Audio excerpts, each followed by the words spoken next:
pitch opened up and the Army take full advantage for their 4th try. It's got through the middle and that's going to be a score!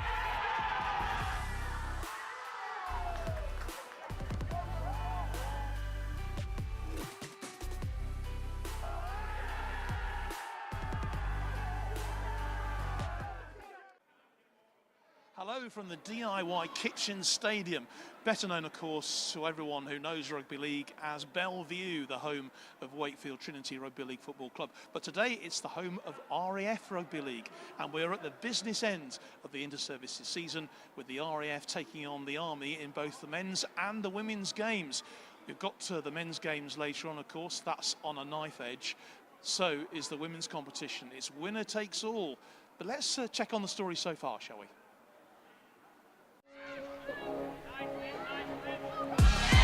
Is there an overlap? They're looking to exploit. Was the pass there? Big hit. Try given. Straight for the line. Amazing. It's a try. Yeah. Congratulations again. Don't think the Air Force are going to be too happy about that one, I think. In the skipper's hands again. She's barrelling her way through. She has done what she set out to do. She's pleased with that one. A try for Grace Burnett. Kim Grundy looking for that support. She's got support on the outside if she needs it. A deft inside pass, and we know that the wheels are there as Hannah McCabe comes in and dots down under the posts. Try awarded. A conversation first. A conversation between the officials.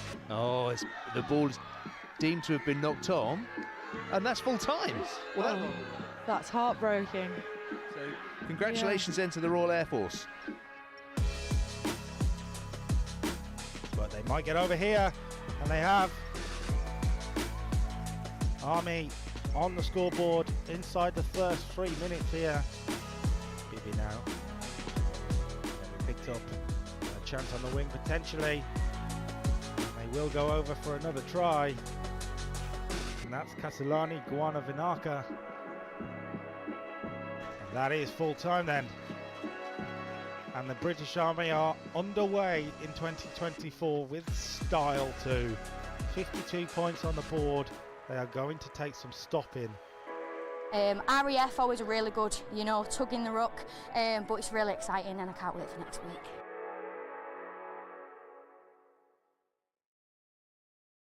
So everything to play for then in this match. Let's get the view now, shall we, from both head coaches. Well, Dan Tonkin, the head coach of the RAF women's team. Dan, everything to play for here. It's a winner-takes-all game. It's going to be a great game. I mean, we've got the stadium to play in today.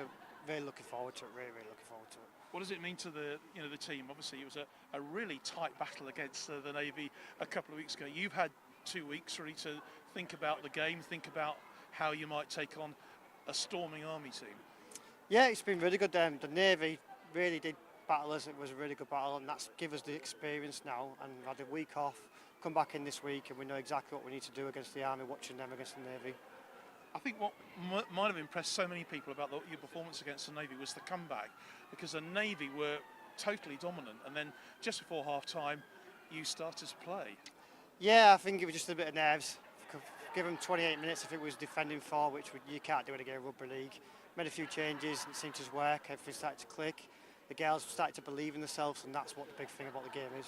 And you're going to need everything of that today against an Army team, obviously, who you know are so strong. Yeah, the Army team are very strong, and that's what the Navy and ourselves always try to get to that standard every year. We're going to believe in ourselves. The girls do believe in themselves. Go out there and they play 10-minute stints, and that's how you integrate the game. We can't go going up to win it. We'll go by 10-minute stints to complete something in them 10 minutes. Conditions going to be important here today as well. We've got a strong wind, dry at the moment, hopefully. Yeah, the conditions will make the game. At the minute, the game probably will be fast. It'll be quite a fast-paced game. Wind's going to make a difference. If we see a little bit of shower, then it will change again. I've slowed the game right down. I can see it happening already. Good luck. Yeah, thank you very much. Thank you. So Adam Coburn, who's the head coach of the Army Rugby League team, the women's team.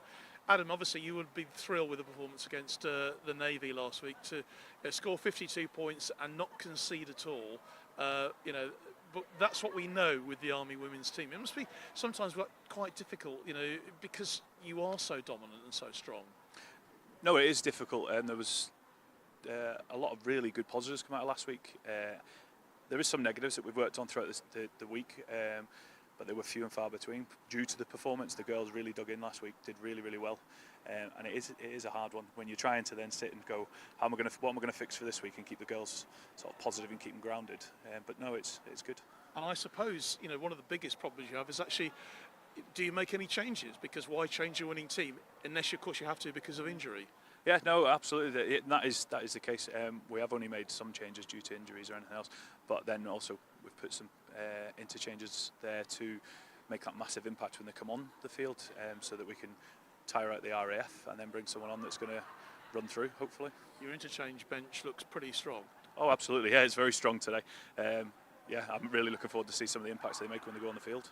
And of course, you know, but you won't be taking anything for granted, because you saw how the RAF came back. Obviously, they were caught by the Navy in that first game, but my goodness me, did they not come back? Oh no, they came back really, really well. And this is something I've said to the girls this week. I was like, don't underrate them, don't undersell them.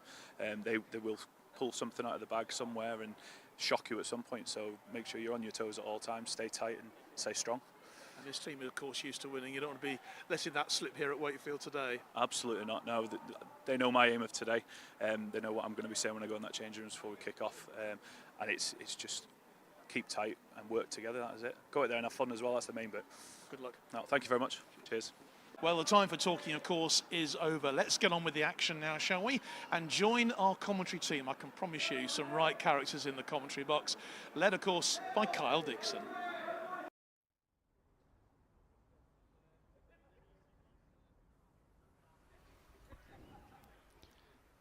Welcome to Wakefield then for round 3 of the Inter-Services Rugby League Championships, and we're starting with a winner-take-all RAF v Army women's battle. It should be a fascinating watch. We've just seen the RAF players just finish up their warm-up and take off into the dressing room, so the players should be out very, very shortly.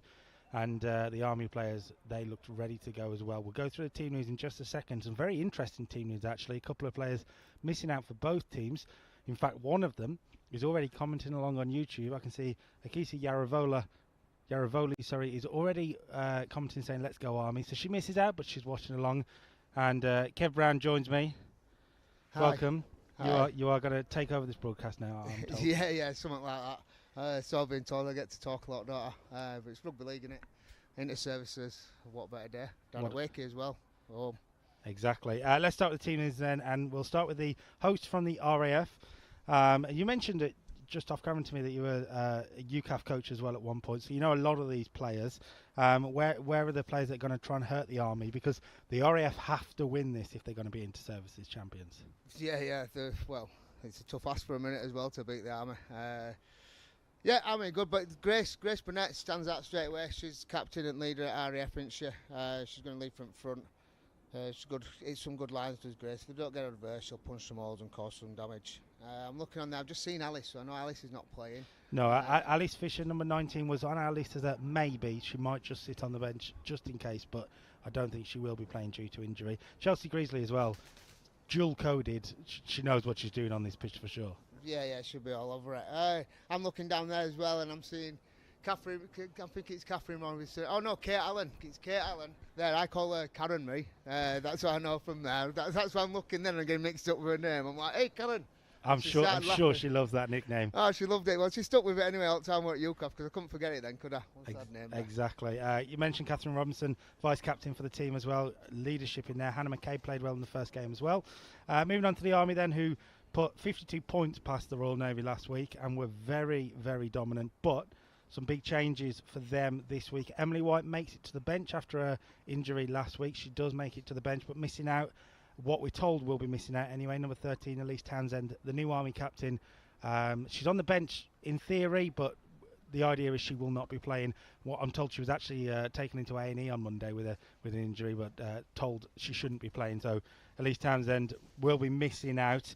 But there is, again, real talent across the Army team. You look at Charlotte Hill, you look at Phoebe Parkinson, scored twice last week, came off the bench, scored twice, and gets rewarded with a start this week.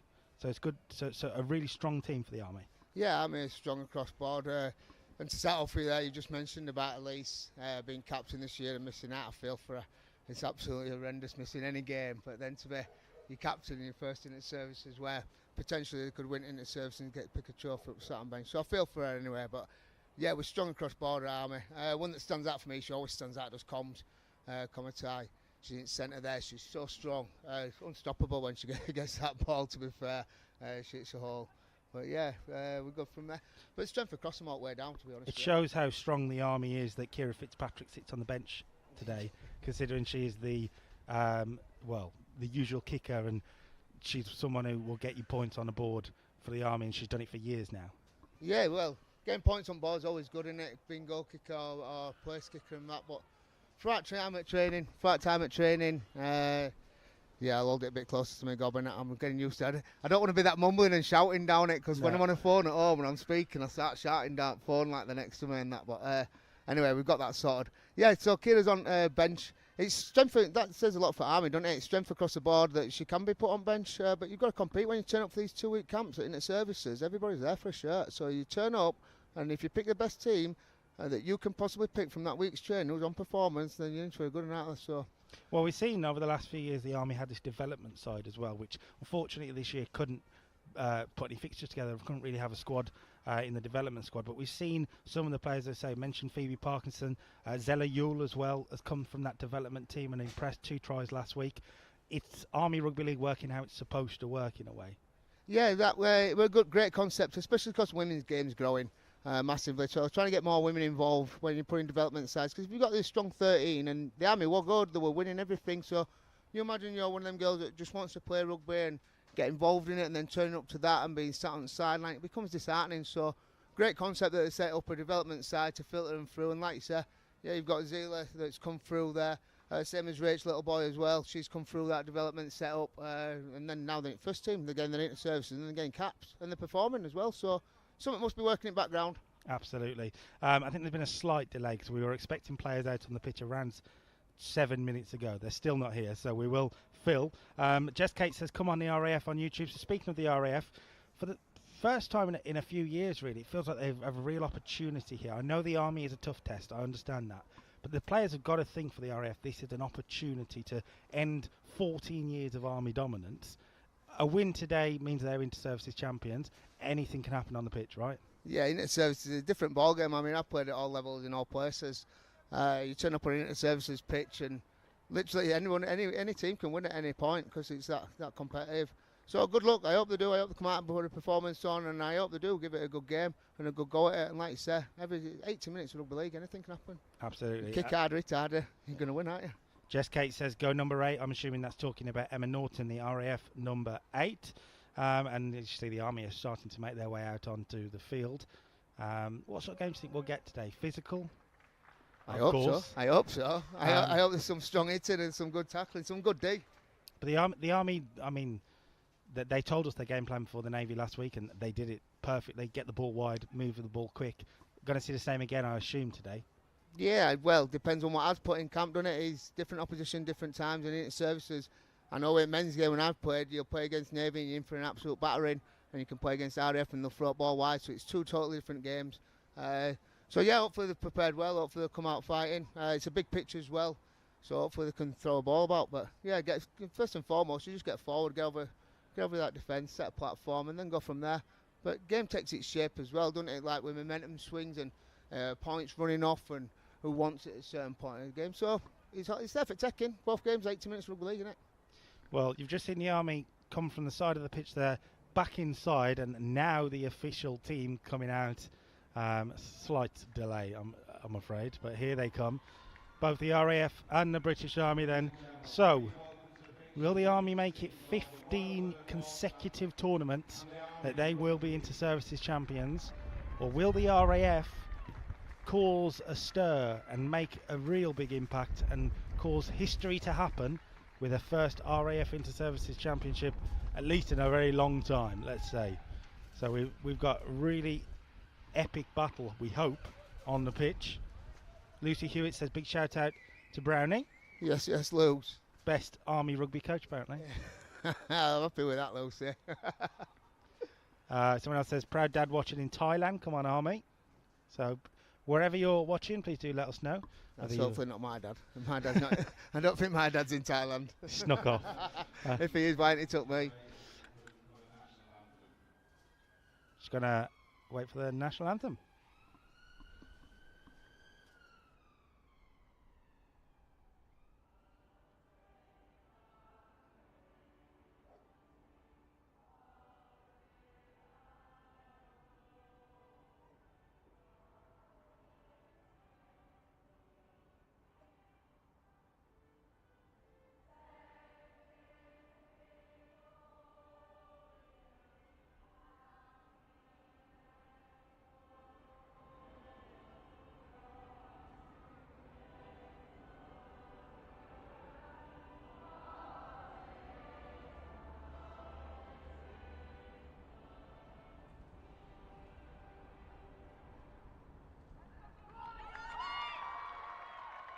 Passionately done, as you'd expect. I have noticed that with the Rugby League this year, there's been real loud national anthems, which is always nice. Oh man, I don't get it, me. I've been in some places and sung it, and when you go into them different countries, well, it is good and it means a lot of you. When you're in them different countries and you're singing it, and there's you lot 17 taking that field, mate, and you go into war, it is loud and proud. Let them know that the British are in town. Absolutely. As you can see, some of the dignitaries are just going along with the handshake. We've got some names for you. So RAF Rugby League Deputy President Air Commodore Adrian Portlock, Chair of UK Armed Forces Rugby League Lieutenant Colonel David Gross, and RAF Rugby League Chair Wing Commander Michael Birch are along there. I think there is an Army representative too that we don't have the name for. I've got written down Army Rugby League representative to be added afterwards. So if you can pick him out with your superb eyesight, great. I can see him with my eyesight, but I've had that many bangs said. I call everyone Bo, mate, so I don't forget anybody's name. Well, there we go. So if you want to know, it's all right, Bo. There we go. Jess Kate says, shout out to my little sister, number 8, so that to Emma Norton, his little sister. And Akisa Yaravoli says, good to hear you on the box, Brownie. I'm sensing we're going to get a lot of these. Pete Holmes, also on Facebook. So if you're watching along on Facebook, please do let us know there as well.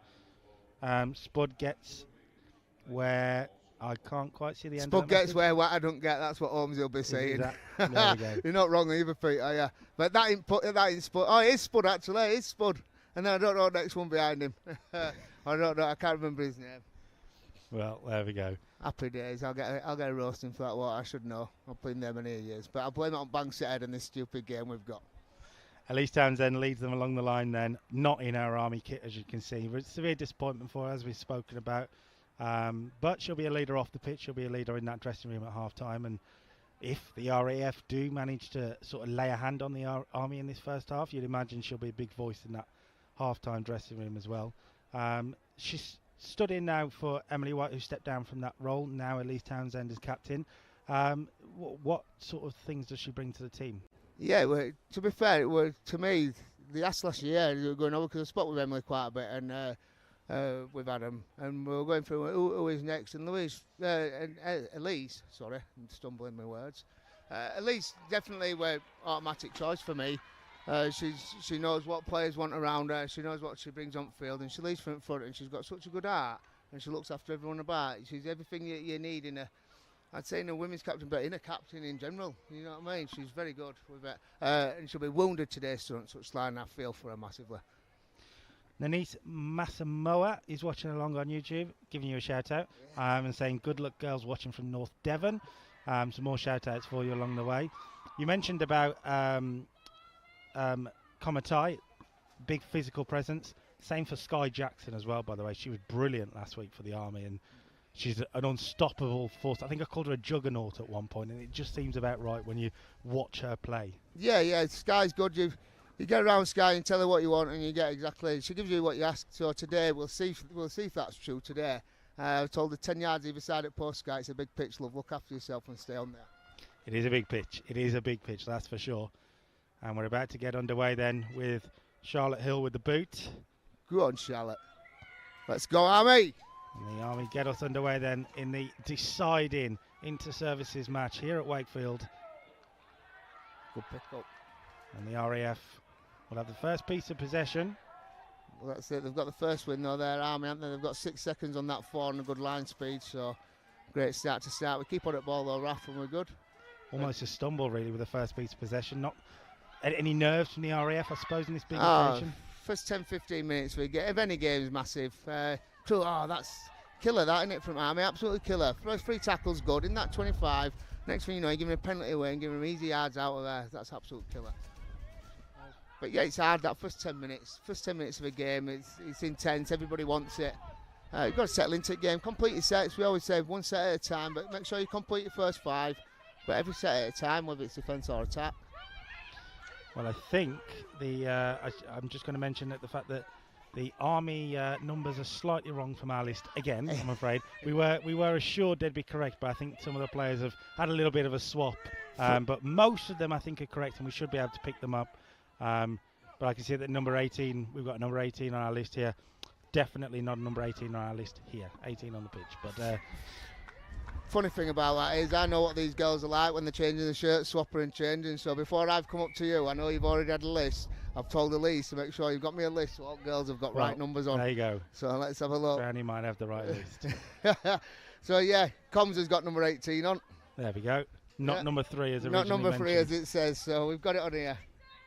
So sure rating doing. That's what I said. At least they're looking after her girls, isn't she? So we get the names right. Absolutely. Grace Burnett driving it forward then for the RAF. See there, Army have just been doing, what a shot. Shot Combs. By Commodore. Get in, girl. I was just saying they've had an easy get out here because they've got that penalty and then back to backs.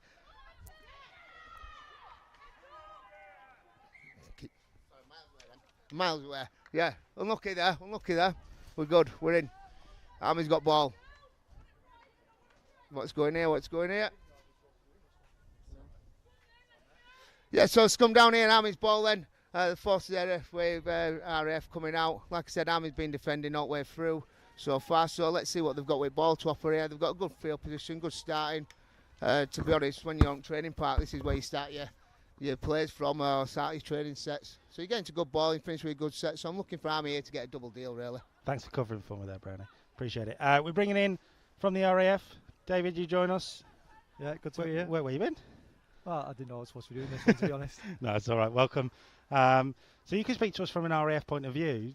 Inter-services title on the line. A lot of nerves in this dressing room? Or? Yeah, definitely. So, like both games coming up, a lot to play for. Both teams going for the trophy this year, so should be interesting game. Hopefully, hard fought. Always is at the inter-services. A lot of dedication and aggression and passion goes into these games. So I'm hoping that the RAF girls can show up and give a good account of themselves. There's a lot of good players in there, so hopefully for a good game. Well, as you can see, there's a slight break in players.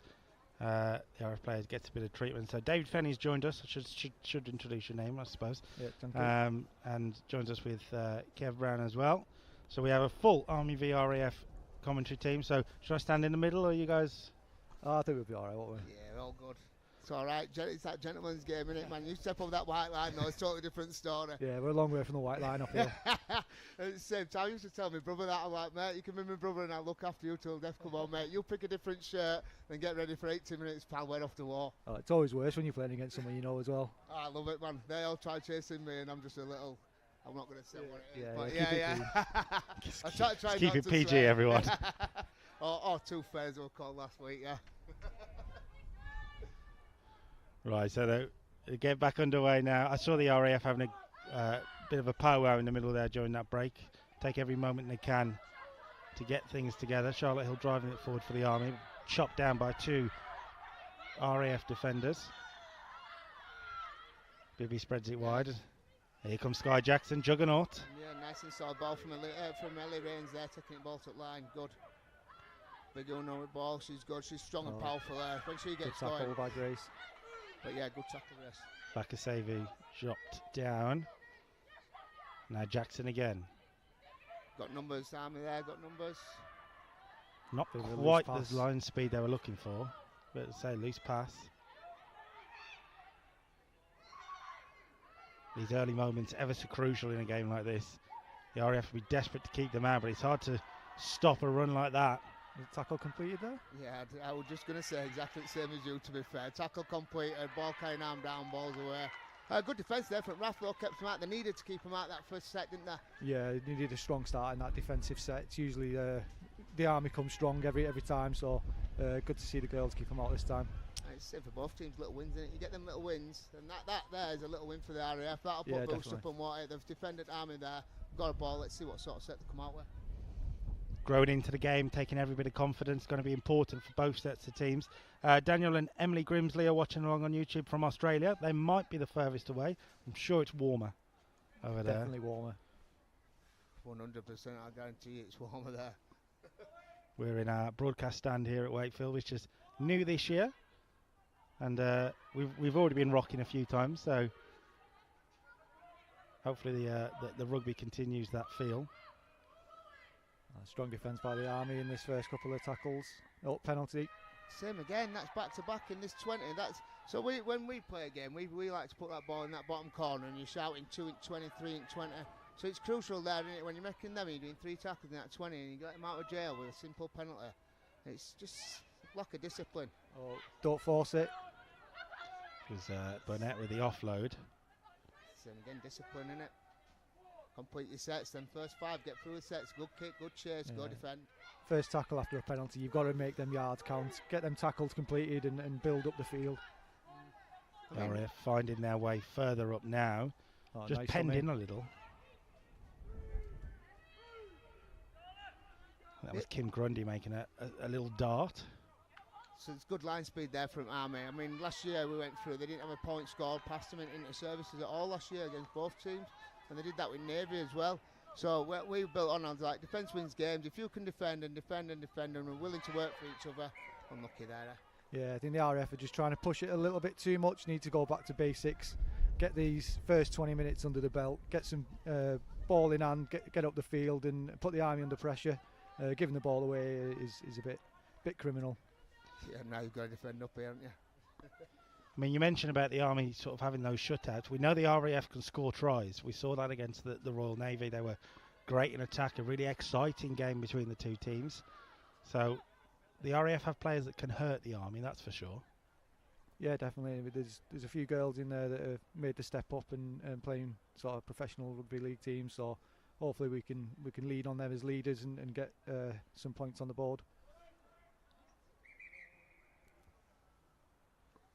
We'll try that one again. I was going to say that. What happened there? Lydia Burnett is watching on her sister Grace Burnett. She's watching on YouTube. Nice little ball. Yeah, nicely covered though. She keeps trying to pass that ball though. Last time she threw it off floor, didn't she? And it was dubious. There again, she went to go again. I think a little bit of rugby union kicking in there. Jackson barreling for a challenge. One mark and non-negotiable. Get over Isabel. Try time. You knew that as soon as that was there. That's what it teaches. One markable, non-negotiable, none there. Pick that ball up and catch me if you can. Yeah, good try, Izzy. Good vision. Again, she went to go again. Spotted the one marker and knew the space was unfortunate for the RAF. They just didn't get back into position for a challenge. That's her game, isn't it, Bibby? Isabel Bibby. Those loose scraps, so to speak, darting into a gap, and the Army have 4 points on the board. 8 minutes in, or just under 8 minutes in, and the Army have first strike. To be fair on that, like you say, that is a game, but to be fair, a lot of army things that we have in rugby league, to be fair, if you can be faster and get over the top of them, that A-B defenders, and punch the holes at back of the markers, before you know it, you're on your way as a knucker there, and you're going, everybody pushing. Yeah. Carnage, speed beats all, doesn't it? Yeah, quick play the ball as well before it just helps that situation along. Must be slightly disappointing for the RAF though, because lots of little wins as we've spoken about, and then just one moment and the Army are over the line. Yeah, like I said, I think they're just trying to force it a little bit, especially in their own sort of 20-30 yards. They just need to have a bit of composure and complete the sets. They're just trying a little bit too much at the minute and giving the Army the ball in dangerous positions. Last thing you need to be doing is giving Army the ball here, because they'll keep coming at you all day long. They play week in, week out in that sort of... Nice nudge. The kick is good. The Army have an extra 2 points. Yeah, they're playing that Super League South, don't they, week in, week out, every week. So these get together quite a bit. So bit of an advantage when you come, because people always ask me when you're going into forces sports and that, who you get it into services, deployments, you don't know, do you? And you turn up, you get your squad who you've got to play with, and when it's all said and done, that's what it is. That's who you go play with, whereas these get I suppose it's a bit hard on the work-wise, isn't it? But they get let off every other week or so. Yeah, definitely. Just trying to figure out the kick taker because she's got number 6 on her back. We don't have a number 6 on her shirt. Shannon. Yeah, sorry, that would be. She's not on our list, I'm afraid. No, she's on mine. She is. It's all right. I'm only checking me so I don't get back with, like I say, names mixed up or names wrong. Like I say, I call people Bo for a reason. Nearly even just said my password out of there. Big set for the RAF yeah, now. Shannon, They need to pen him in. I think it's Drig. Shannon Dring, yeah, I think. Shannon Drig. I don't know. Shannon. Well, that'll do. She's got the successful kick, and that's what matters for the Army. Yeah, good kick. Let's see now, though. So this is a big set, isn't it? So after tries, after you've scored, this set needs to be completed. So to me, you just bang, bang, bang down that middle, kick in corner, and go chase. Yeah, definitely. Let's see what happens, though. Some absolute brain. Oh, good. Oh, some absolute brain again. Absolute brain explosion, Una. RAF pleased with that. That's a win though for a minute. They've got that ball there and good ball to start again. Let's see what they can do. Yeah, let's see what the RAF can do with some good ball position. I was going to say not just a win, but a win in the right area of the pitch as well. Yeah, I just hope the RAF don't try and go too soon on this set. Get 3 or 4 tackles under the belt before trying to offload or put some moves on. Need just a bit of focus now just to get those tackles under the belt. Tire the Army out on D. Yeah, you hit it there, tiring them out on D. So keeping that ball, building that pressure, getting them double deals, turning them around, tiring them out, because the Army is strong when they come up with the ball. It's the only way you can do it. You can't give them the ball. You've got to keep making them tackle. I think that was Lynn Brooker-Brown driving the RAF forward. Yeah, Lynn. Of course, Lynn, she's all right. She goes well. Yeah, nice little step there. We got a few seconds out of that, didn't we? But that's another thing, isn't it? Test referee, when you're on that floor, getting control of that ruck. You start to dominate round there. You got a good ball. Come back inside. Oh. Good offload from Chelsea Greasley in there. Great D, Shannon. And comms. I think it was Robin Baker forced out. Yeah, some good D there, but I think the RAF just channeled themselves into a position that they just couldn't get back inside. I had to remember when I was stood there and I nearly started shouting for me. Go on, Shannon. I had to remember I've got a microphone and I'm talking on this. I'm getting giddy in game already, man, with 10 minutes in.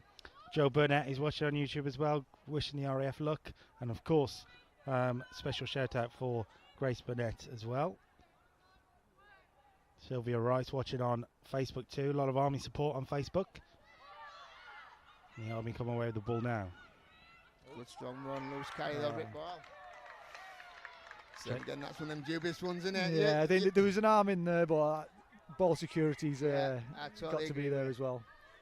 That's it. Like I'm a good ball thief, I know that. But it's down on ball player that him carrying that ball. If you haven't got a strong carry on it, or she hasn't got a strong carry on it, then it's game on, isn't it? Attack the ball. And the RAF are trying to carry the player to the floor. They get there eventually.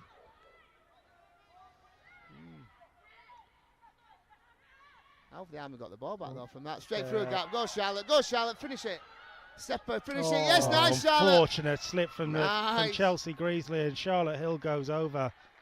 Yeah, unlucky slip there, but she didn't back. She could tell she wasn't going to back herself and go for a corner there, didn't you? Yeah, no, there was a good lead runner in there as well on that move. It just took the RAF defence, just kept them inside and give that space outside for her to wander in, and then obviously the unfortunate slip, but it looked like she was going to go over anyway. Yeah, well, Charlotte out back there, that's obviously a plan play. You know, it's a simple wedge to us, but it's a plan play. When you put them twos and you're dragging that defence across, that creates them holes, doesn't it? So that good lead runner there has dragged it in, created a massive hole for Charlotte to go through. She's had a great inter-services, Charlotte Hill. Two tries last week. She's on the board again. She looks, every time she gets the ball, she looks like she's going to be a threat. Yeah, she's good. She's come over last couple of years. She's come on leaps and bounds. She only started playing rugby a couple of years ago. Going to UCAF squad and that there in the first season, she were good. But yeah, coming into right things, listening to the right time, and that's the thing with women's game, very coachable. Listen to your little things that you tell them, and then they go out there and they try and do it, and they want to do it as well. Yeah, 100%. Yeah. Well, Dring with a kick then. Rather one of her simple efforts, and the Army have 10 on the board. Yeah, they look easy, those kicks, but under the pressure, they can still get to you. I've missed it. I can kick it from a touchline, but I've missed it from under post. Yeah, definitely. Speaking from experience. Definitely from 100%. experience. When they give you them stupid, you just end the game, mate. You just do it from under post. Nah, you're all right, lad. It's all right. If it matters, I'll have a go. But I'm not just doing one of them daft runs and making me look stupid. I've done that enough for 80 minutes. Yeah, no, the ones from the touchline, there's no pressure because nobody's expecting to make it. But the ones that are under the post, everyone's thinking this is a guaranteed. So you've got to make sure. They feel good though when they sail over from touchline, don't they? Especially when it counts. Yeah, especially if someone's giving you grief from the sideline at the same time. I used to be bad when I was younger. Next thing you know, a little short will be lifted and wind them up as well. When you mentioned grief from the sideline, it's not grief from the commentary box like these are going to get. Yeah, I'm sure. So from the RAF point of view now, 10 points down, a long time to go in the game, but not really the start they wanted to get. They've not really managed to get into the Army's final third of the pitch. Where do they look to change things? So I think I've said it a couple of times. They need composure, especially with the ball in hand. Just getting through those sets of 6. We've not completed a set of 6 yet. We need to get to the end of those sets, turn the Army round and make them defend a full set of 6, try and get repeat play, and then make them work out from their own sort of 10-20 metres. What Army are doing well though is they're pushing on inside, so they've got a player with ball that's coming with ball. They've got inside-outside options. It's causing carnage around the ABCs and markers for RAF, but they're not getting up fast either. So same again, that ruck area, you can tidy that ruck area up and get that slowed down like Army have been. And good place to start really, like you say, get the completions up and keep on the ball. It's a game where we see a lot of quick movements, of course, but actually sometimes slowing it down, being composed, keeping control of it, is what we see the Army do so well, actually. Yeah, no, and as a coach, we always say, with especially I'm on a training unit, so there's a young lads, and they're all keen to get over the whitewash in every play. And you just say, you don't have to score off every play. We've got 6 tackles to get through. Let's make use of them. Let's tire them out in D and try and get some field position. It's not all about scoring on every play. Composed carnage, innit? Yeah, 100%. I like that, composed carnage. That's a good way to describe it. Everything at 100 mile an hour. If you go at 100 mile an hour and you're fitter, faster, stronger, go on there, blow yourself out in 10 minutes. That's a good run. That's a great run, to be fair. They're getting them up front foot now. You just need one to back it up, don't they? Yeah, the Army are doing well, slowing that play the ball down, not letting the RAF get up and get the momentum. Go on, Karen. Kate. Still going. There's Kate Allen there making some yards for the RAF, or Karen Allen apparently. Yeah, well, like I said, Karen, that's what she'll call. All the time she's been on a training part with me, it's been Karen.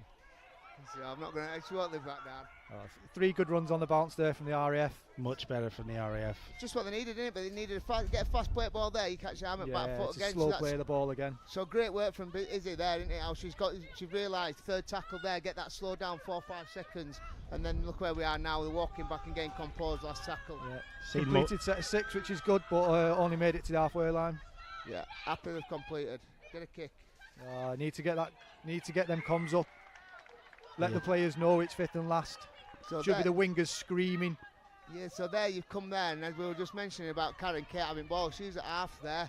So she's at half taking that ball in on that 3rd, 4th tackle, and then you come wider here, and then there's no organisation on that last play. When she takes a step back there, gives a forward it in, she gets that organised, finishes that kick, and then RAF getting good, because that's a good set for them to start with. Yeah, if you get the kick in, they're obviously starting 20, 30 metres back from where they have ended up starting, just by getting that kick in. Unforced errors, not what you can win a championship with. Go Combs. Commentai coming through. Loose ball carry. Well picked up, I'm not sure that was backwards. Nah, well, I'm going to go with again, but I'm not refereeing. I argue with them a lot. I don't agree with them half the time when I'm on that field, so I can't agree with me, can I? I agree with them even when I know they're right. Yeah. Bursting through again. Charlotte, great try again. Charlotte's strength through. That's 2 tries for Charlotte to open up. Great start from the Army. And just to throw it back, forward pass, you're thinking?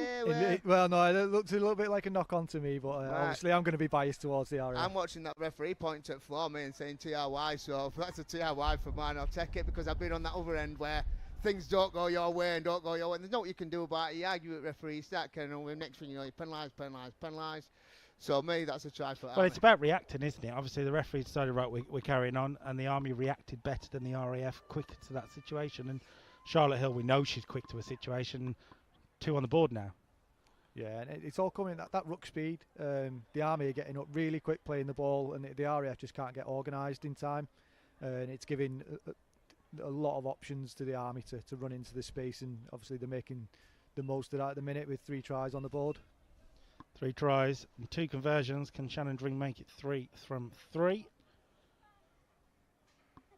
And with Kira Fitzpatrick not on the field at the moment, she's stepping in, Shannon Dring, as a pretty... That commentator's curse. I hope so. Yeah. I'll wait till she finishes. Oh, he's done it, he's done it. Commentator's curse. I think I will take full of... Yeah, Shannon, my apologies. I will stay quiet until you kick next time. Not a chance. It's her fault. You do exactly the same no matter where it is. Exactly the same walk-up, exactly the same prep. It's only the strike of the ball that's different. So it's Shannon's fault, not yours. But yeah, definitely commentator's curse. Yeah, definitely, yeah. Interesting. Heavily strapped leg as well. I was just going to mention, it looks like Grace Burnett, the RAF captain, is going to be coming off here. I just saw a movement for a substitution. She looks like she's took a knock, possibly an elbow or an arm, the way it seems to be wrapped up. That's a big loss for the RAF team. I was literally going to say the same. That's a massive blow, that. For you, anyway. Yeah, she's one of the standout players for the RAF, so it's a big loss. Hopefully it's nothing too serious. Yeah, we were on about it before, like when we were on about RAF and we were to watch and that, and when we were coaching UCAF. Grace, she's mad, she just hits them lines, especially if she's got a good ball player, she hits them lines. She's a big tall girl, when she gets some pace up, but I won't want to be in front of her. No, I was going to say, yeah, I think she'd bowl a few of the men over. But at 14 points down, you need your brave runners on the pitch. And the RAF have lost one. Yeah, she's a good tackler as well. So, and that's where the RAF is struggling at the minute, is the defensive side of things.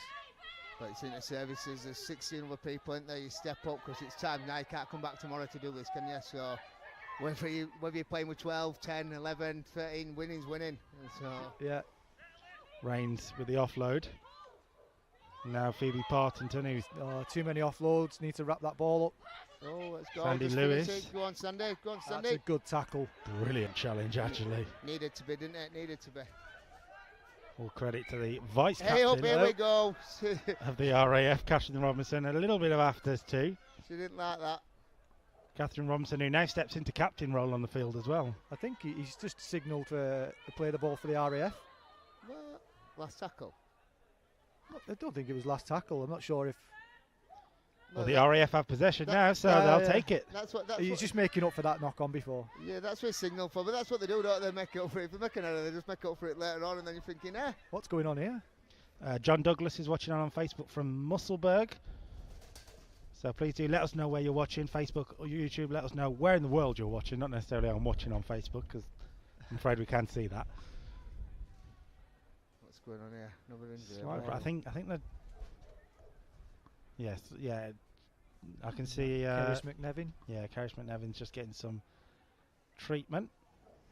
And to be fair then, that probably explains why Army were offloading ball like it was potato there before they got a tackle. I suppose one of them might have known it was last tackle, but same again, that organisation, they should know there where they're setting up for rather than throwing the ball about to organise it and look where they are in field, get them double deals and put that pressure on, because as you said from the beginning of the game, RAF coming out of this area here, they haven't managed to... Well, first set they've just completed before there, so if they get these sets and complete these sets, then they want to be out of here, don't they? Yeah, again, another completed set needed here. Just having a chat with our cameraman, he thinks it might have been 18 for the Army. We're not quite giving them the extra scores just yet. No, they definitely missed that third kick. Yes, yeah. He's got a camera as well, can see even better than us, can he? Jess Katie's watching on in Lincoln. I see people watching on from Droitwich in Worcestershire. Good line speed, Army. First run for Rachel Robertson. Rachel Robertson, who joined us on commentary last week for the Army and Navy game and gave us all a scare. There, but good defence from the Army. She gave us all a scare when we realised she was still wearing her heart monitor, and that's what the beeping was that we heard for 20 minutes. But we got there. Oh, nice dummy. Really good run here from Kim Grundy. That's it for something wide now. Good sidestep of the challenge. Let's see if they finish good with kick. The RAF getting some vital yards here, actually. And the kick from Chelsea Greasley goes up. So that's a good set. They've completed the set, come out of their 20, got to a kick, and they've got a good Oh, kick chase. what a hit. What a hit that is. Good Once tackle. again, Catherine Robinson. Said a good That's kick chase. two in a row. There's- It's a pretty similar tackle she's done there. I'm sensing some feisty frustration coming out Oh, just good how you want it offload. to. Let's go, Army! Ellie Rains now sidestepping her own player. Yeah, it's a bit of touch and pass going on now. Komontai. See the spaces. In go. Sorry, touch. Rockavosa, Nope. that is. See the spaces. Oh, knock on. Ball security again. Good scramble from RF, so they complete a set there, they get the tails up, bit of confidence, a good kick chase there, and then they're chasing ball about, and look what they've done, they've forced the error. Yeah, Complete a set, force the pressure. I think the Army now are trying to score on every play. Now they've got a few points on the board, a lot of offloads going in. I think the Army now just need to have a bit of composure and just work through the game. They're already ahead. Well, we were saying that before game, like how's the game going to go? I says, well, it depends on how it starts, so you're always going to start big into services, but then the mindset and your frame of mind when you get in, if you find it you are scoring on a back-to-back sets, then you think it becomes a bit easy, so you start going away from your game plan, you start throwing the balls out what you usually do, and then you've got to go off boil then you get in a roasting at half-time, telling you to get back on boil and doing what you do your basics. In rugby league, do them basic sets, bam, bam, bam, kicking corner, go defend. It's boring, but it wins. You put the work in, you get the results. Yeah. It sounds boring when you put it into words like that, but it's effective.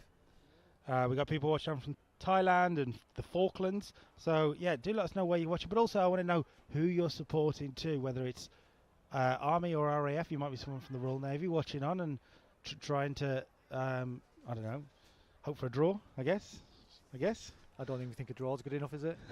The Navy are out of the title contention. I will confirm that one. Not in the men's competition, which will be coming up later. The Navy are well involved in that, as are the RAF, as are the Army, technically. All comes to points, doesn't it? Yeah, so anyone's game. And we'll Played in one of them before when it come down to points. I mean, literally, RAF ended up winning in the services that year. And it come down to 2 points and a slip at Aldershot. It was literally a slip coming back. Yeah, I remember that one. Yeah, and they come through and they scored in and just like, what? Literally broke his hearts, man, at last minute of game. Any chance that would have been the last time the RAF won it, 2016 maybe? Yeah, probably was, to be fair. Yeah, well, maybe tonight's the night. No, 2016. I'm sure we've won it since 2016. Yeah, you have. 2016, you absolutely spanked Army at OKR. I remember that. We were at OKR, yeah, absolutely. We've had it confirmed from RAF that it was 2016 their last win. Nah. I thought we'd won it since then. No, yeah, because it goes swings and roundabouts, doesn't it? So I know Army won it back-to-back 3 times. I know Navy's won it back-to-back 3 times, is it? Or is it 3 times, yeah, because Bam's always kicking on and carrying we on probably about missed it. a couple of inter-services through COVID, didn't we? Yeah, and then, because I remember you absolutely spanked us at OKR. They were just, Hutch were on form that day, Leroy were on that form that day. Absolutely just battered us. They were too fast, too good. It was a very, very strong team back then. Yeah, because from then that's when we kicked on to go into UCAF to World Cup, and that year after 2017, I thought that's when they'd done that got that nicker on 2017. Well, that's coming up later this afternoon, 5:30 kick-off. We're live from 5:15 on the BFBS Forces News YouTube channel. Back underway here. The RAF in an attacking position for the first time in the game, really. They've got to try and make it count. Yeah, just thinking then, just back on that, I'm still thinking about men's being how many times who's won what. I remember a good one where Roach kicked a drop goal against RAF, and last minute of the game we went absolutely ballistic for that game. Yeah, he's just lost the ball there, Grundy. It's unlucky that, isn't it? Like you said, they needed to be completing that. Complete that set there, and that's back-to-back sets completed, and you're starting to get that build of pressure then, aren't you? It's a shame because Kim Grundy's had a few good runs in the past few sets. She had another strong run there, but then just lost the ball getting up to play it. Yeah, it's good footwork, isn't she? I'm sure it won't stop her in her brave running afterwards. No, I'm pretty sure that footwork will be on show again.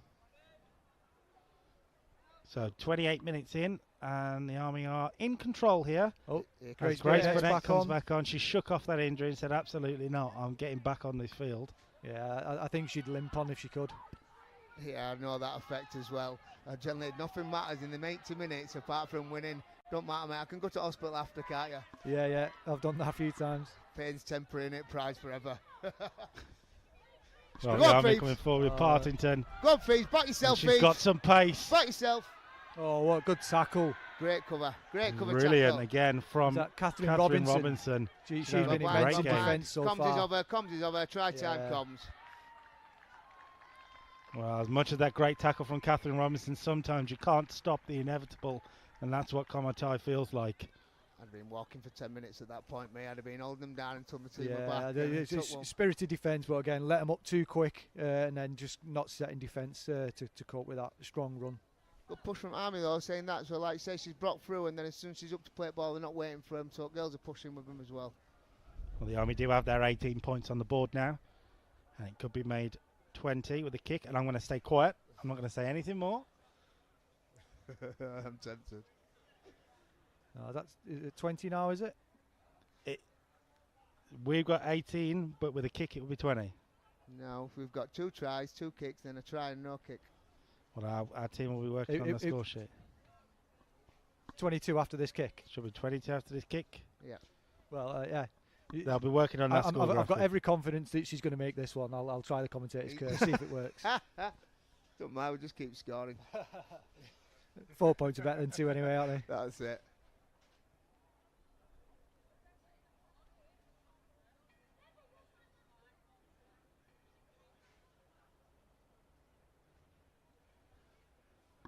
After a miss in our last one, she's going to take her time with this one. You can see a process. Unlucky, Sharon. Good effort. Difficult angle. She couldn't quite for a right footer it is, yeah. Well, 2 missed, 2 converted for Shannon Drink. People supporting the RAF from North Dakota. We've got someone watching from Cos and a big sunshine emoji, which just feels like rubbing it in at this point. The sun's out here, but it's still freezing. Simon McCarthy says, great run, Phoebes. And Greg Smith points out that Simon McCarthy's in the chat, so we're going to have a nice social time. Nice. Hi, Upside. How you going? Big Greg. The RAF are just going to take a moment here, actually. Could be a big moment in the game if the RAF can get back into this. Just took an extra few seconds there just to maybe change the game plan a little bit. Yeah, well, they've got to come out here. They've got to, big kick, get a kick deep in then. Let's go with a good line speed. Try and force the error on the Army. Try and do to the Army what they've been doing to you down here, forcing that error and getting that field possession, that controlling that ball. Force that error. Yeah, need those A and B defenders need to get up and match the markers. Just try and pen the Army in, but doing that gives the Army the space around the side, and they've got some good players that can exploit that as well.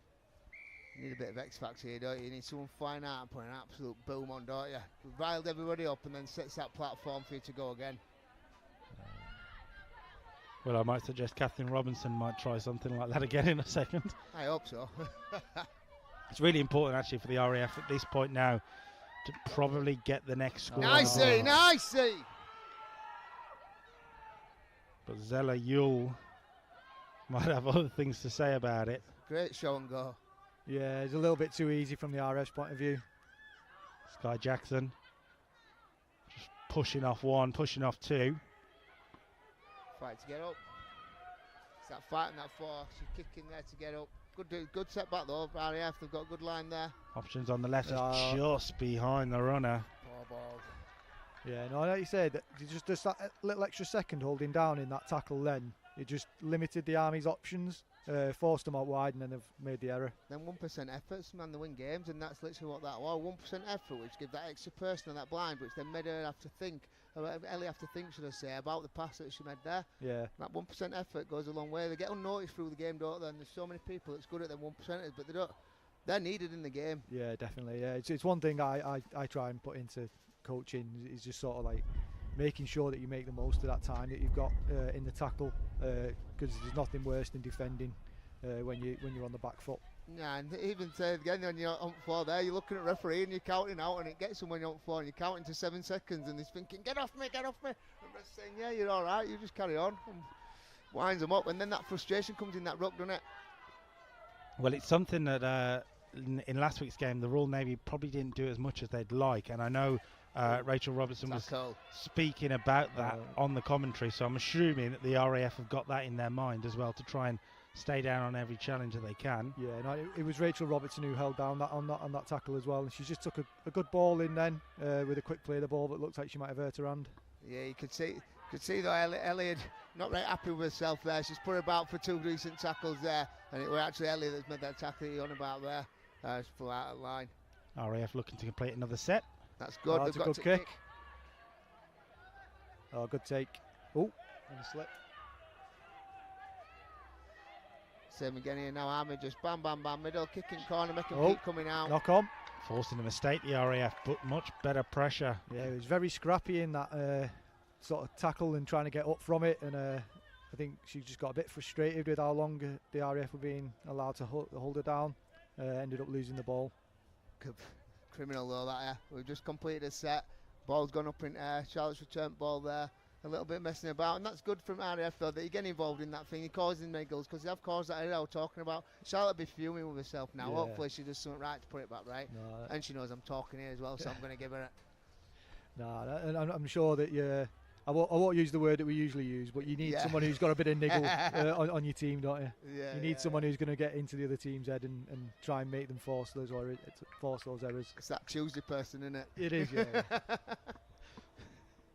Right. Well, in Charlotte Hill's defence, she's a fantastic player, a little feisty, I'll give you that. Yeah, she gets involved with it. She gets emotionally attached into the game for 80 minutes, and every little thing plays in her mind, and that's one thing we had to get out of a game, that when you do make an error, it's like, what's next? It don't matter. Like, that's gone. You can't change that. What's next? Let's get on with it and go on to the next thing. In the game last week, to be honest, she scored a couple, but it looked like she should have scored a few more. And after the game, I walked past her, and she didn't look like someone who just won 52-0. I'll say that much. So focusing on the things she could have done better for sure. That's constructive criticism of yourself. There's no one bigger than yourself as they're constructing you. I know. No, it's weird. You remember moments in games rather than what the game's outcomes are. You focus a lot on what you could have done differently in certain situations, but they're doing a good job here, the Army, so she can't be too disappointed. Yeah, I had a good one for that, mate. Every time I played, my dad used to come all over and watch us all over, and you get in car after, and he'd be like, "How's your breaking game down in January? How do you think your game's gone?" And he said, "He could have scored 5 tries and kicked 5 goals." And if you tell him that's your job, mate, right? Why did you make that decision? What were you thinking then? Why would you thought that? Why didn't you do that? So it's good though, because it makes you look and evaluate your game and think next time when you're in that situation. That comes with experience, then, doesn't it? Oh, RAF good overlap really from good the RAF. position here.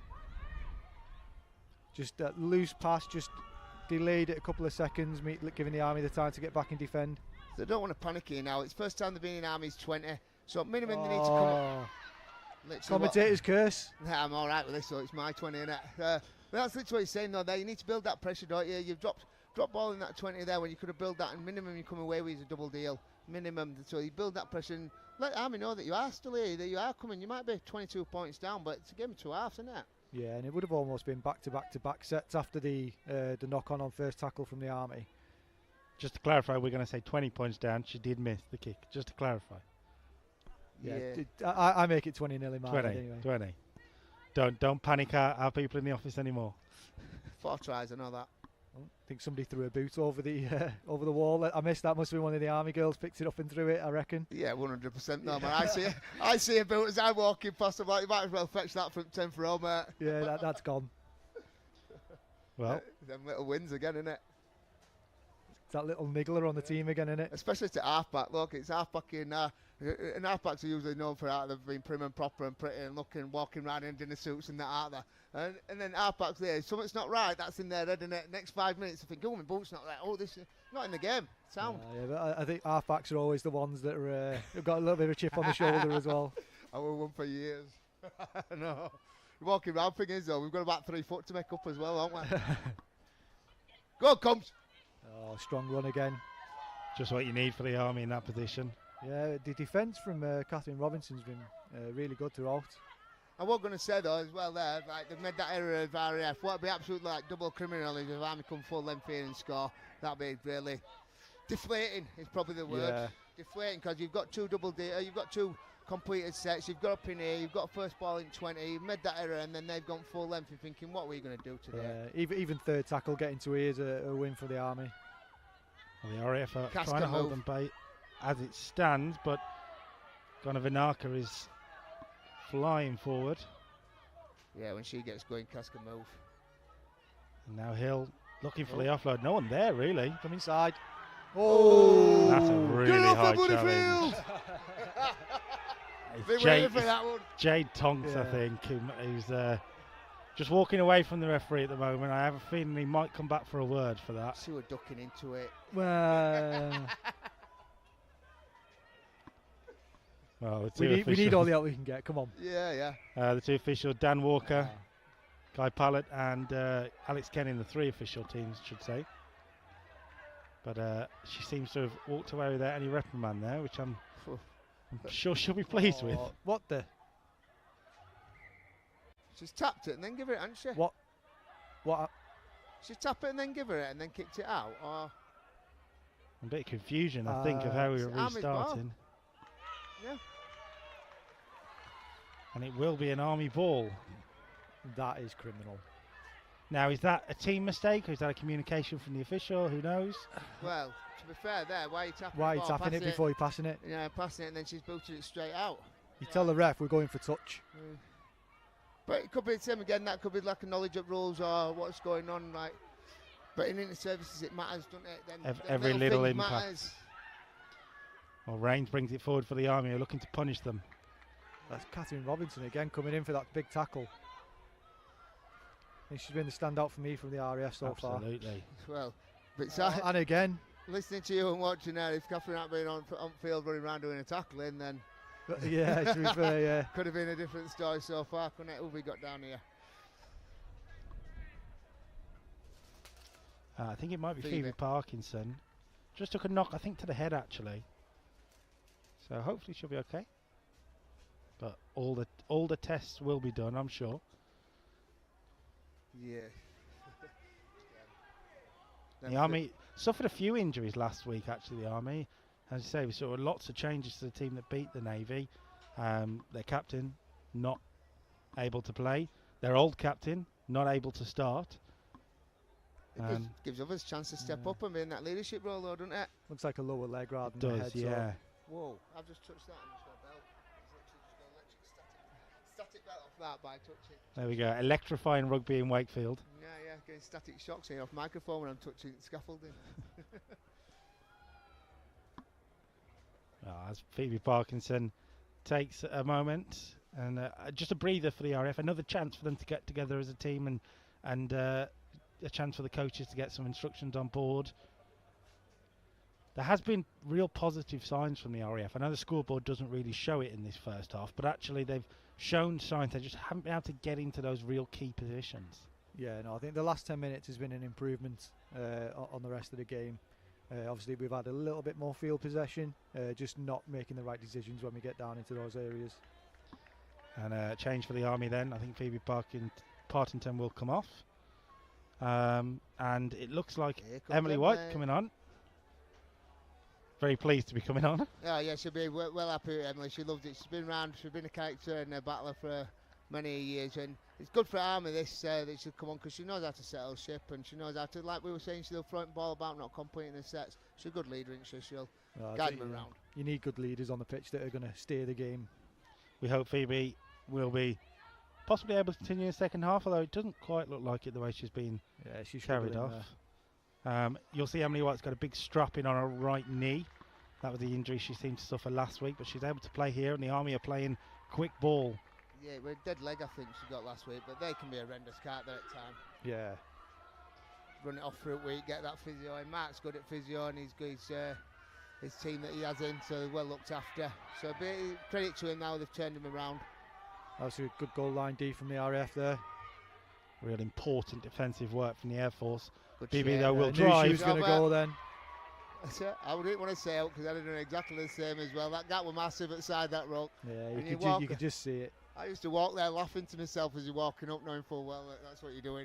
But if we can see it from here, and we've already seen Bibby do it once in this first half, you do have to question why the RAF didn't see it coming. Yeah, no, it just that the marker's just switching off there, just thinking that the ball's going to get passed out and they can sort of have a bit of a break. But in those areas, you need to be ready for anything. And you think where I up here we can see that in a game and that, like you've got literally split seconds to decide what you're going to do. You're tired, you're hanging out, you're defending, you're in there. And people saying, oh, why don't you pass this ball? They want you to do that. Well, mate, you weren't in there. You weren't running at that time, mate, and you weren't hanging out, were you? I mean, so that's the decision I've made. I will say it's very easy for me to stay up here. I'm not getting involved on that pitch, so fair play. Jess Kate says the RAF girls had a similar start against the Navy, which we knew. Similar start in terms of they were losing against the Navy, made a big comeback in the second half. So still, they know how to make the comeback, but if Shannon Dring will add another 2 points here, they'll be 26 points down if this kick is converted.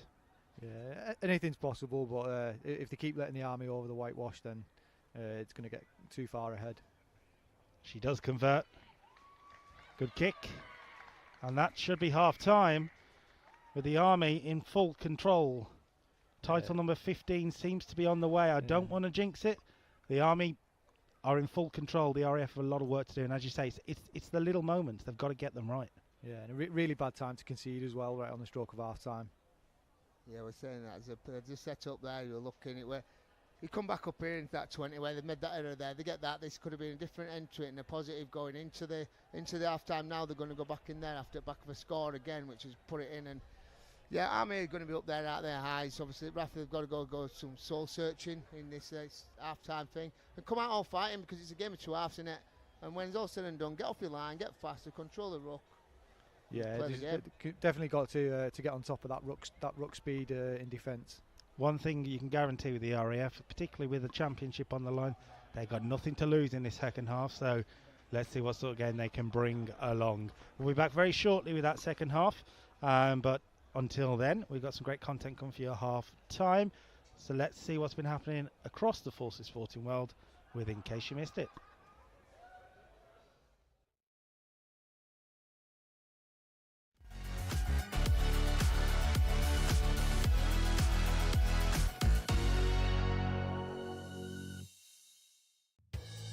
Hello, I'm John Knighton, and this is In Case You Missed It.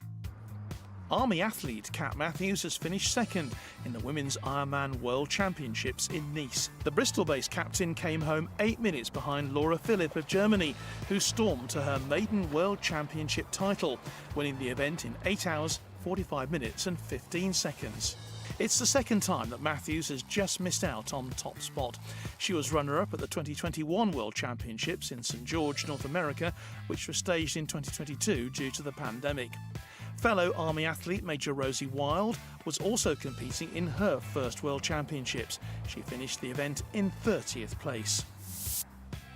Army Sport has named the senior men's rugby union team as their Team of the Year. The Army won international matches against the French Army and Irish Defence Force before meeting the Navy. Trailing 29-5 at half-time and by 11 points with 3 minutes to go, they produced one of the greatest comebacks Twickenham has ever seen to win 43-42.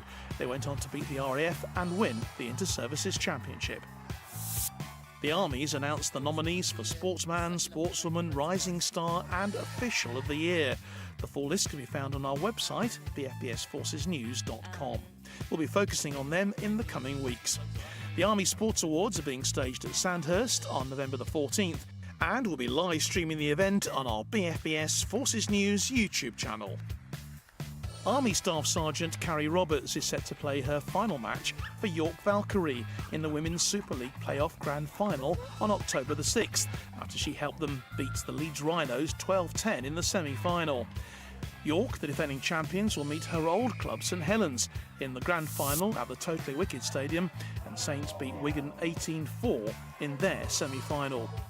The former England centre has decided to retire at the end of this season after a distinguished playing career, making her England debut back in 2015.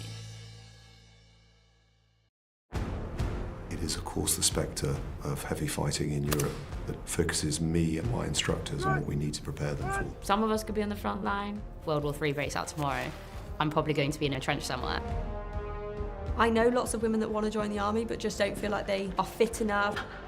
They absolutely are. After we'd had a pretty rough night up on the hill, and everyone's kind of just walking along, head down, looking at the ground. You look like a bus driver. Why did we get handbags? All your socks with smiley faces in a certain order. We've probably been working on it for like a day and a half at least. 1, 2, 3, 1. Drill is a pill that should be taken twice a day. Turn! Turn! I did it! A lot of people from my dad's era will always say that the army's gone soft. Prepare to move, arrow ahead! But I think it hasn't. It's just prioritised what actually makes people better leaders.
Here to the ladies in red. Great run there by Kira Fitzpatrick. She's got some wheels on when she turns it on. She got that down, I can't quite see in the corner. Yeah, it's given. Yeah, over here in the right corner. Sense an opportunity here to get an early score. That could be really important for them. And going for the line now is Linda McLean. And that is a try for the RAF. Over.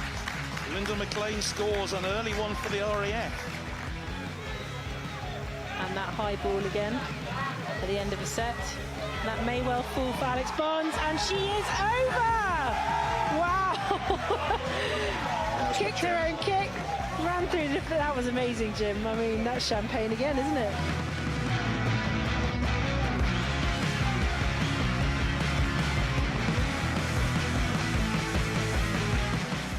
Kicks the arm in their own 20. Name on the ball. Bit of luck there. That tactic worked before and it's worked again, and this time the Army are running away with it. She's closed down, but has she got the wheels? Has she got the gas? Yaravoli running the length of the pitch. More gas than a barn full of bone vines on a lentil diet. She's run almost the length of the pitch to dot down. Fantastic solo effort under the pitch. Chance maybe. Good Strong strong defence that.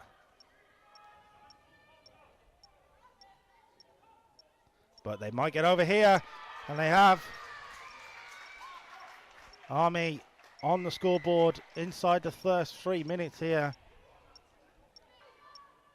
Army putting on the pressure early on. Can the Navy stand to it? At the moment they can't, and they're through again. A second try for the British Army early on, 5 minutes or 6 minutes in. So I think it's number 17 who's come on for the Army, which we've got as Phoebe Partington, so we'll see if that is the correct list. But the Army coming forward now, quick hands into the wide positions. They might get another score, they do. And that might be Akisa Yaravoli. Fast ball and the Navy's not back. Pace. I mean, for the third time in the game, the midfield or the middle of the pitch opened up, and the Army take full advantage for their fourth try. Charlotte does have a tendency to find the weakness in opposition and really attack it. Right on the try line with the number 4. And Bibby is over. And another try for the Army, another 4 points. That's 26 now. There's a big call to go wide here. I can see Shannon Dring in a lot of space for the Army towards the right. That's where it might end up here, but actually it's inside. And they're right on the line. Is it over? Oh, I'm not sure. It looks like there's a hand. Ref's given it. The ref has given it, and that will be a score then for Phoebe Partington. Komatai into Hill, bouncing away from 2 and 3, and the Navy defence is just letting it fall through, and it's another try on the board for Charlotte Hill and the British Army to end the first half. She's just got some lovely dancing feet.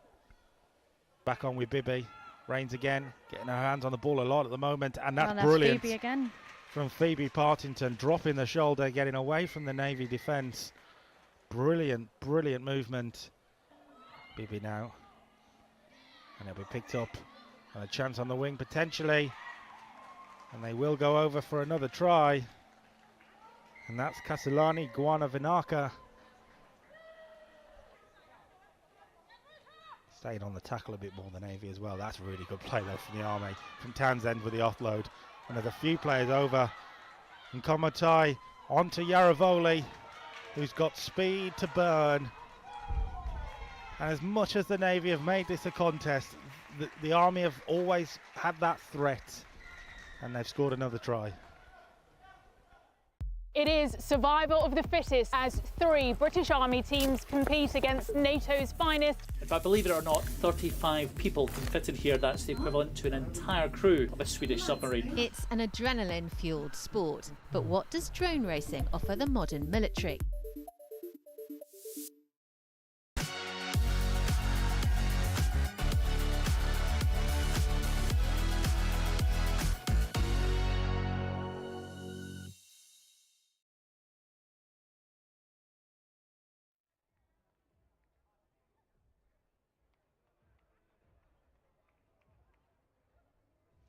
So welcome back to Wakefield, where the Army are in full control. So are we going to see another impressive RAF comeback, or are we going to have Army 15, so to speak, a 15th consecutive Inter-Services Championship? It's all to play for in this second half of the RAF. Join the Army out on the field, and I'm joined once again by my 2 co-commentators, who will do all the talking, and I'm just going to stay in the corner. Yeah, well, I'm sure we'll try our best, but yeah. A big effort needed from the RAF here, especially in the first 10 minutes. If they can keep the Army from scoring these first 10 minutes and build on that, that'll be a great start. Yeah, second half, game 2 halves in it. Let's see what's to happen. I know the bigger picture is the title and I want to win the game, etc., etc. But how much of it now for the RAF at this point in the game, and they're 26 points down? How much of it is win the second half? Yeah, you've got to go into this half just saying win this half and then see where we can go from there. 26 points, it's a big gap to bridge, especially trying to stop the Army from scoring as well. This first 5 minutes is going to be crucial though. Get a big kick, get it deep, go force it. They've got a bit of wind behind them, so let's see if they can force an error. Kim Grundy gets us underway then. Popped up nice there. Good chase though, good kick chase. Very good chase. Greasley in there, I think, as well. So if that's out to go by, at least they've come back out. But it's so easy as well, though, when you're that many points down at half time, you're sat in that dugout and or changing rooms should say. And it doesn't matter what coach is saying to you, and you're looking and knowing what half you've been in. Sometimes you can come out depleted, can't you? But they've come out and they want to defend. Yeah, they've three really good hits so far. A couple of bit of ball juggling as well from Cat Williams, I saw for a second there. Almost dropping it, but the Army keep control. Get through their set. Yeah. Nice inside ball. It was telegraphed, but nice inside ball. Ellie Rains and Emily White, I think there. Find the floor, Emily, find the floor. There we go. Grace needed to go on top of her then just to slow her down. Yeah, that release easy to run at them. Trademark Emily White strength we saw. Last tackle, let's Here complete the set. Again. Charlotte Hill's kick. Nice. Just about got that kick away in time. Well caught, Karen. Okay. Oh, nice offload. Come inside, don't go out. Good D, Army. Weren't given much of a choice there, I'd say, there, Isabel Bray from the RAF. Yeah, just need to go to ground there and take the tackle. That's about knowing what's in front of you as well, though, isn't it? So there, we've had first half, strength of Rocco there, going down that left-hand side touchline over there, and then just that error or decision there where she's gone blind, and strength for there, Rocco's just took her over, hasn't it? Well, the Army then halfway into the RAF half then, vital yards, and they approach a potential scoring position, and it's the last thing the RAF will need, that's for sure, as our commentary booth flickers with wind through it. That's what you can hear in the background.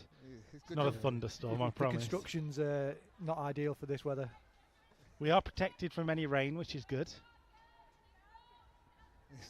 It's that wind that blows me down the mites that I'm bothered about. It's in that floor. You do feel like you're in a tent in a storm a little bit, though. Welcome to the army. No hotel? Yeah, I was just about to say, you won't have a clue what that's like, will you, Brits? What a great challenge that is from the captain, Grace Burnett, stopping Charlotte Hill, who's looking for a third. The Army looking to add another score here. Good hit there. Saying on that, we laugh and joke about the difference between Army and RAF. I remember going to the first RAF camp that we went to. We went into the dining hall, and they let us in one officer's mess.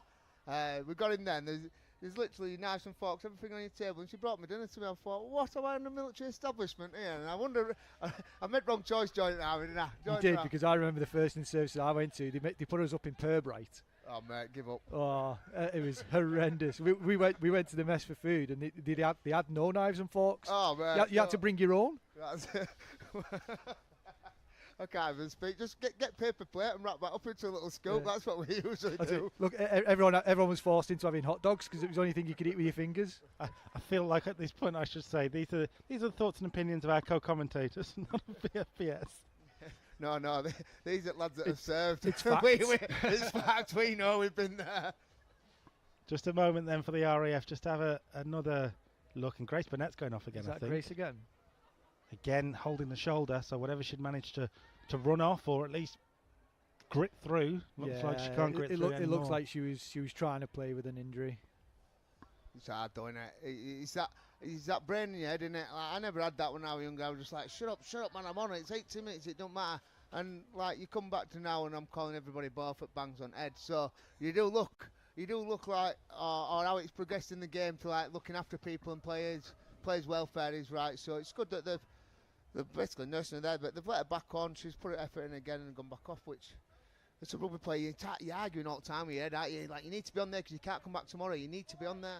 Yeah, she's strap me up. I'll get through it. Yeah. Good running from the RAF's Kate Allen there. Oh, when we were younger, you could have had a broken neck, mate. You looked at right hand side, you see that black bucket and that yellow sponge coming over, and you could be walking around with your crook neck. You're not bothered, are you? Yeah. No, I'm good. Get that sponge away. Little knock on there. He's seen it. Just a little bit too forceful on that push back on the play of the ball.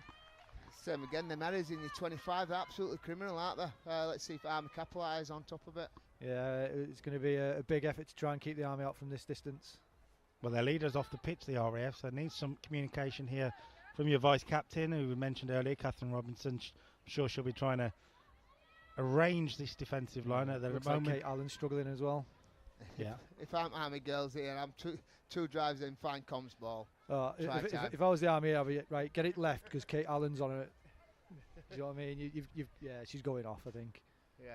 Probably. You definitely spot that and run. Probably a good idea to make that move now if you're the RAF, because when you've got Kaz Guanavinaka steaming down that side. It's all twinkle toes, loves it.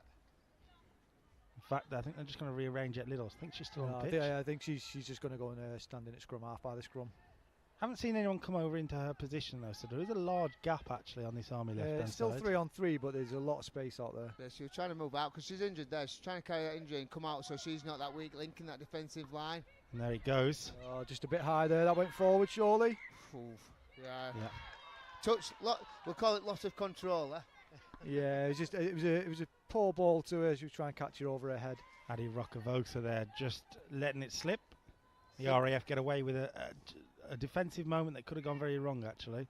They're basics though, they're like little catch and pass. I mean, they're basics of rugby league. You get them right, you complete your sets, it's things. So Ad's going to be going off his head over there by your little stuff. Just look after that ball, and that's in games where this matters and you're 2 points in that game there, that is absolutely crucial, isn't it? That you've just forced that area, you've got that ball back, you need to complete that set there, or at least get that double deal. Lynn Brooker-Brown then driving the RAF forward and just chopped off. Great tackling there. She's lost it. That's a great tackling that by Emily White. She's come in there, she's got underneath French, she's going rib cage, she's led her, she's drive through with her leg, she's put her onto her back, shoulders gone in, ball's popped out, players down. That's a great tackle. A meeting of two very experienced Forces Rugby League players there. I think she just killed a leg drive before going to contact, which just gave the Army a little bit of an advantage going into that tackle. But that's that leader coming through in it. You know, we've just made that error. We're in there. We're in that good position. We've let them go. We've made an error of Army there, and you've got to go into that defence. Up steps Emily, leader in defence, forces that error. We're back in that same position, aren't we? Yeah, it's just a little bit scrappy at the minute. Let's capitalise though now, aren't they? Well, as the RAF player receives a bit of treatment. I just want to point out, Kira Fitzpatrick still sat on the Army bench. In fact, I don't think she's even got a kit on. So I don't think we'll be seeing Kira Fitzpatrick today. A lot of injuries across the two teams, actually. I'm sure the RAF had a few knocks, but 2 weeks to recover gives them a little bit more time to get their players back, I guess. Yeah, just a few injuries on the day as well, forcing some changes. It's big though, it's a big ask. Like, so when players are doing it week in, week out, and they're turning up on a Saturday week in, week out, and you're training Tuesday, Thursday, and you're seasoned for it, then it's good. You come into these inter-services, we have a couple of games throughout years where you go, you have a couple of day camp, and then you go play. You've got time to recover. When you're in these inter-services, sometimes it is the luck of the draw, whether you're playing back-to-back weeks or whether you get that week off in between, and it can work both ways, really. You can even get good in camp, or you can get in it, can't you? Jamie Doig is watching on Facebook, long-time friend. Yes, of the Doigie! BFBS Sport team. He says, love hearing the tones of Kev. Waiting for him to drop a few expletives shortly. Come on, the Army. Let's not encourage. Yeah, that's what they all question anyway, Doigie. I did challenge Cup, and I didn't get one swear word in there, and I'm doing all right so far. You're doing all give right. me time. Back-to-back penalties there though from Army. They're crucial. So we've got. So what's happened there? We've forced that error. We've got the ball back, and then RAF got ball there, and then we're giving penalties. That's piggybacking out there, isn't it? Yeah, there's nothing worse than piggybacking up the field, but it's a big ask to go from touch from there. Oh, good job though. Oh, yeah, she just made it. That bounce, that rugby league ball nearly did him, didn't they? Yeah, it was a brave effort to go from there for the touchline. Kim Grundy's kicking has been pretty good. Got the RAF further up the field. She hasn't really had the chance to show it yet, though. What she can do. But good position now for the RAF to start set. Now Greasley drives forward. Oh, RAF don't really force do it. need to get on the score sheet. Come back inside. Yeah, don't force it. Mentioned there about Kim Grundy playing at half back there for RAF. She had a couple of good kicks, a good couple of runs with ball, good footwork and that, and organisation. But it's harder than half back when you're in a game like this and on that team to be able to shine. But she's doing well. Just a bit of miscommunication, but the RAF pick it up again. Good, they're in a good spot here, RAF. They just need to come forward and get that double deal. Look at the numbers. They've got the numbers on the Few blind. players over on the right, options on the left as well. With that Kim Grundy again. Now Robinson driving forward, the vice captain for the RAF. She's strong. She's had a good game. She's strong. Real chance for an Air Force score here. That's it. Go blind there. Grundy.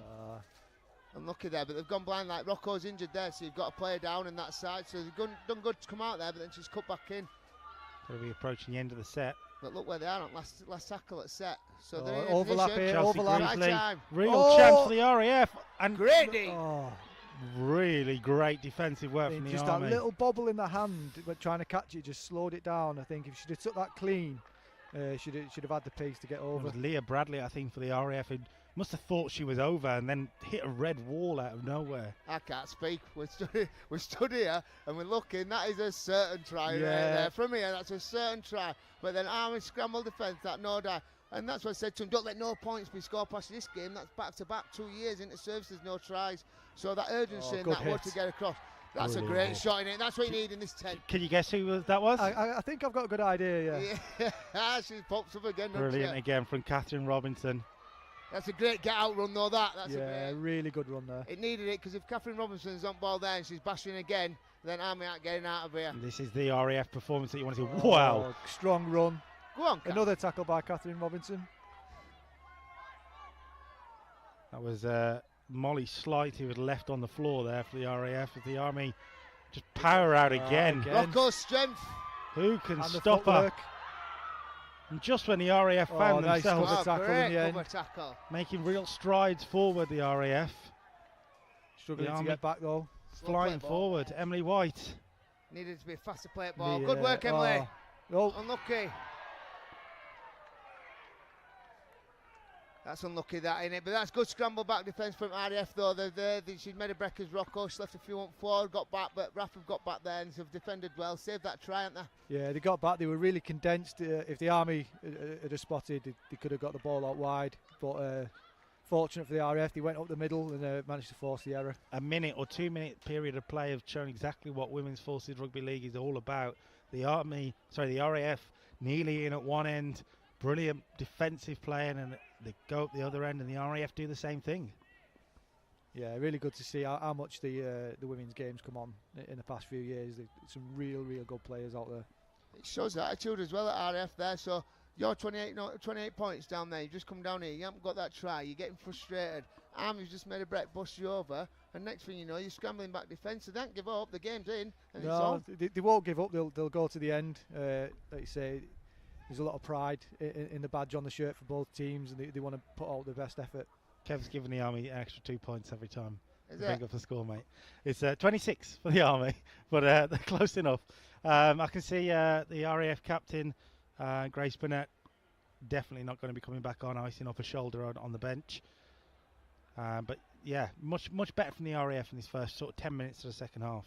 Yeah, just working out there, it's 5 tries. I know it's 5 tries, innit? I'm just getting kicks from that. It's definitely 26. If you want to add 2 points onto the RF every time you say it, I was just about to say, I do know the other score, the other side of the scoreboard. That'll be 0, innit? Samuela Komatai is watching from the M25 Junction 10, so good. Yes, comes. Be there a while. Lucy Hewitt says Kira Fitzpatrick has a torn calf. That's why she's unavailable today. A torn calf. I get them two together, Lucy and Kira, man. What a combination them two are. Strong run by Catherine Robinson. And another friend of the channel, and of course one of the leading lights in Army Rugby League, Carrie Roberts, is watching on Facebook. Love how passionate he is about the game. I'm assuming they're on about Kev. Sorry, Dave. But great commentary, she says. Yes, Kaz. Let's go here, Army. Let's force this header. Force this header. Good line speed. That's great line speed from Zido there as she's come out of line. She's chased in and pushed across.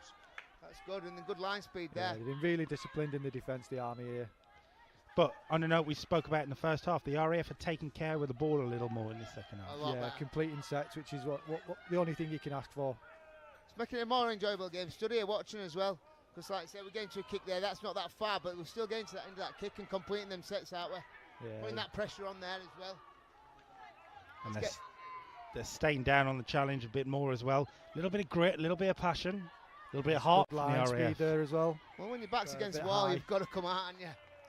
Yeah, she flew out there, good line speed, but then just made the error with a high tackle. Grundy there, a little bit too much grit and passion. Yeah, just a little bit too much. Nah, you can never have too much, can you? Never be a referee, you would you?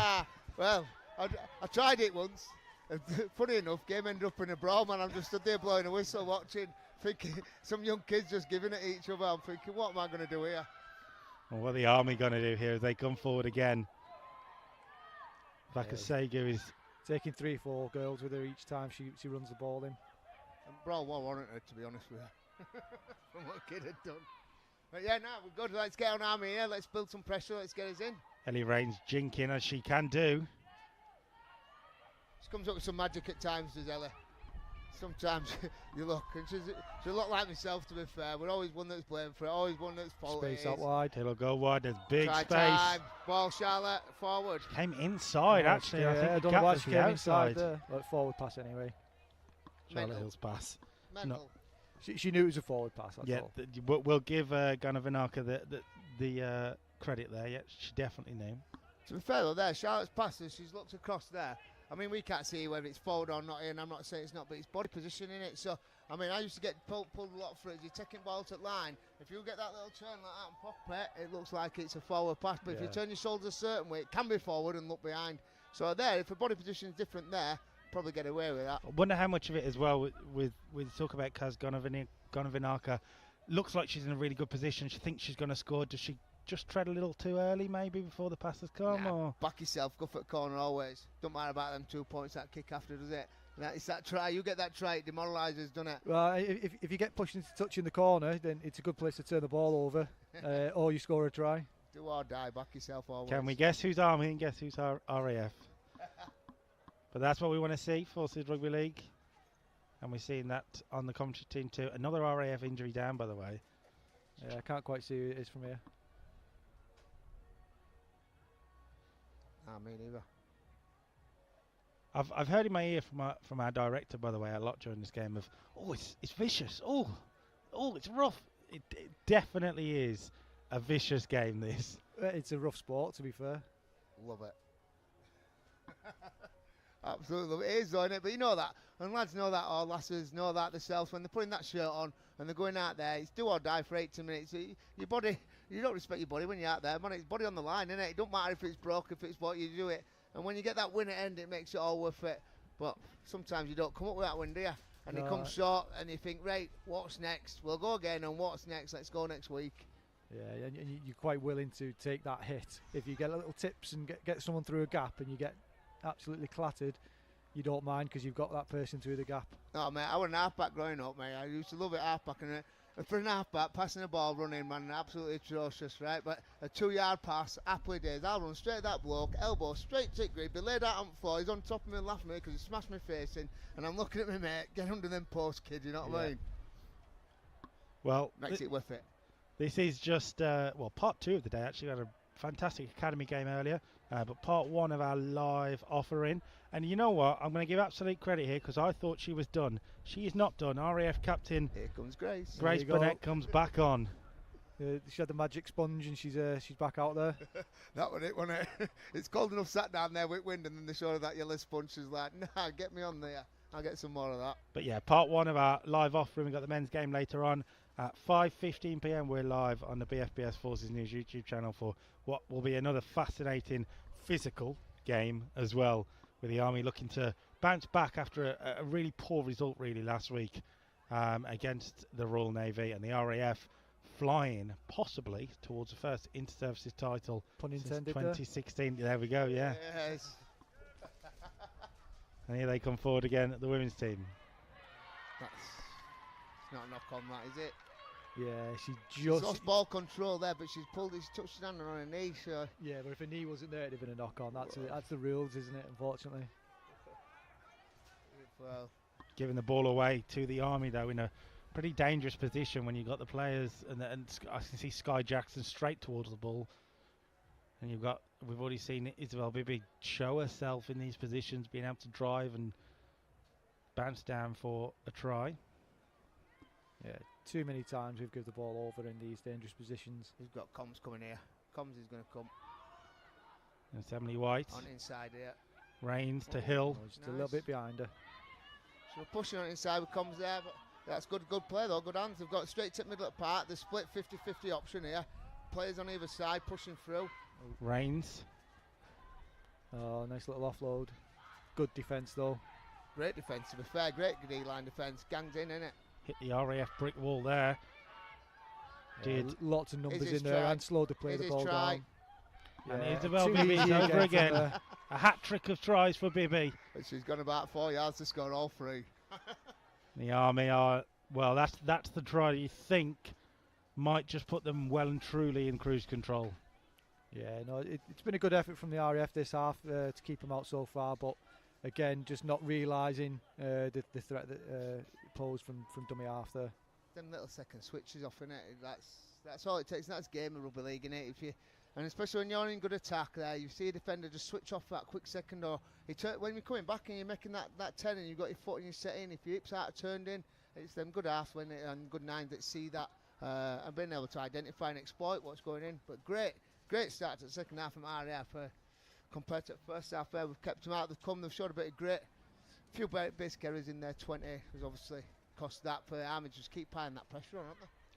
Well, challenging then with another kick to possibly make it 32 for the Army.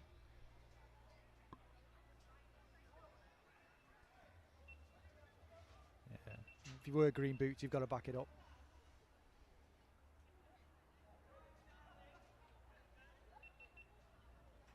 You said that though about green boots. They're all over now, like multicoloured boots. I remember when we were growing up, you had black boots. If you had them white boots on, they got them white, and Predator brought some out as well, didn't they? Oh, the white Puma Kings. Yeah. Who do you think you are with them fast boots? You better be good, haven't you? You better be fast, you. Next thing you know, he runs ball and gets absolutely clobbered. Yeah. Well, Dring does add the 2 points, and so the Army now, look, 32 points up. They look odds on to get that 15th title, which brings me to a conversation of, we talk about it every year, it feels like. How do the RAF and the Navy start closing this gap? It's difficult. The Army have got a really good setup across all three teams, but the women's team just has that little edge above the other two services at the minute, and it's quite a big bridge to gap. Lots more numbers to pick from, and the way the Army do sport is pretty unrivaled compared to the other two services. Yeah, that's coming from RAF fuel though. When you're in Army setup and how they do sport, you're like. But yeah, no, it's a great setup. I mean, was set sort up a few years ago, wasn't Simon McCarthy, and it come on leaps and bounds from that. I mean, I joined in at back end of that with them, and how it goes. I mean, it's professional. You've got Spuddy, runs around like a absolute madman to set things up. But yeah, background staff in it and how it comes through. But how do you change the gap between them? Like you say, it's hard, isn't it? Because you've got a job as well. You've deployed as well. You're not playing with the same people and same structure, and people have different ideas. And it's hard. Rugby league itself, though, lately over at Fring, it's hard, and it getting new people involved, getting them involved into the game. But this is the biggest growing sport in the UK, though, is women's rugby league. So it's absolutely, well, across all lots, and look at Super League, how they've gone out. It's a credit to them all that's involved, and the ladies that step up and play, because some of them are actually very good, aren't they? Oh, amazing, yeah. You look, obviously I'm a St Helens lad, so you look at players like Jodie Cunningham. Wow. Unreal. What a hit that is. Here we go, comes. Good offload, nice great offload. offload, good backing up Ellie Rains, yep. Forward. We've got ball out to Rocco here, she's knocked the ball on. Little simple passes, that's all you need, simple passes, Yeah, go and pass and draw. score. I just want to go back to another big Catherine Robinson hit there, by the way. Yeah. She definitely knows how to stick a shoulder in.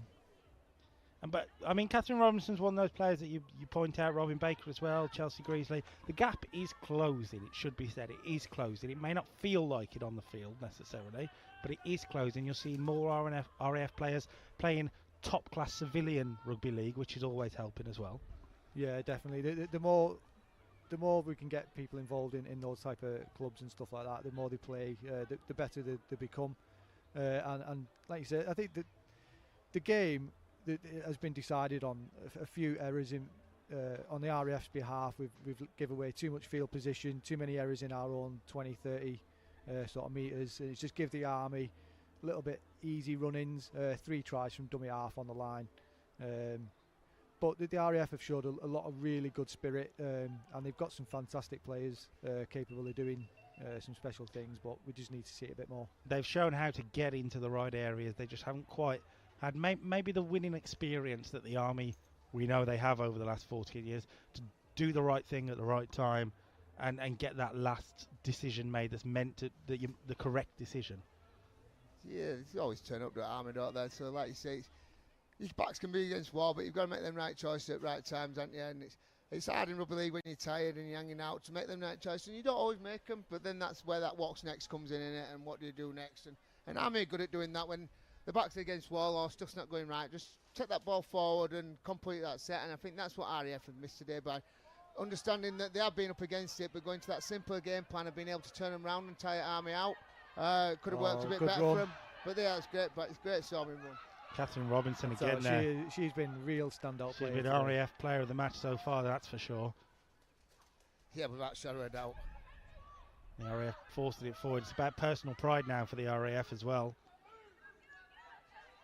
20 minutes still to play.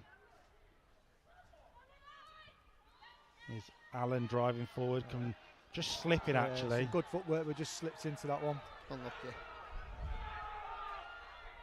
Crowd's kicking off at summer. I don't know if they've seen something different to us, but they seem to like what they see. To be honest, I think they're actually cheering the RAF on. They want to potentially see the RAF get some reward for a lot of good work in this second half. They're not on the board yet, though. And that's a decent little nudge. Good kick from Grundy. Army underneath it, though. Good chase, good way, good spot to turn them round, but now we just need to try and keep them in there.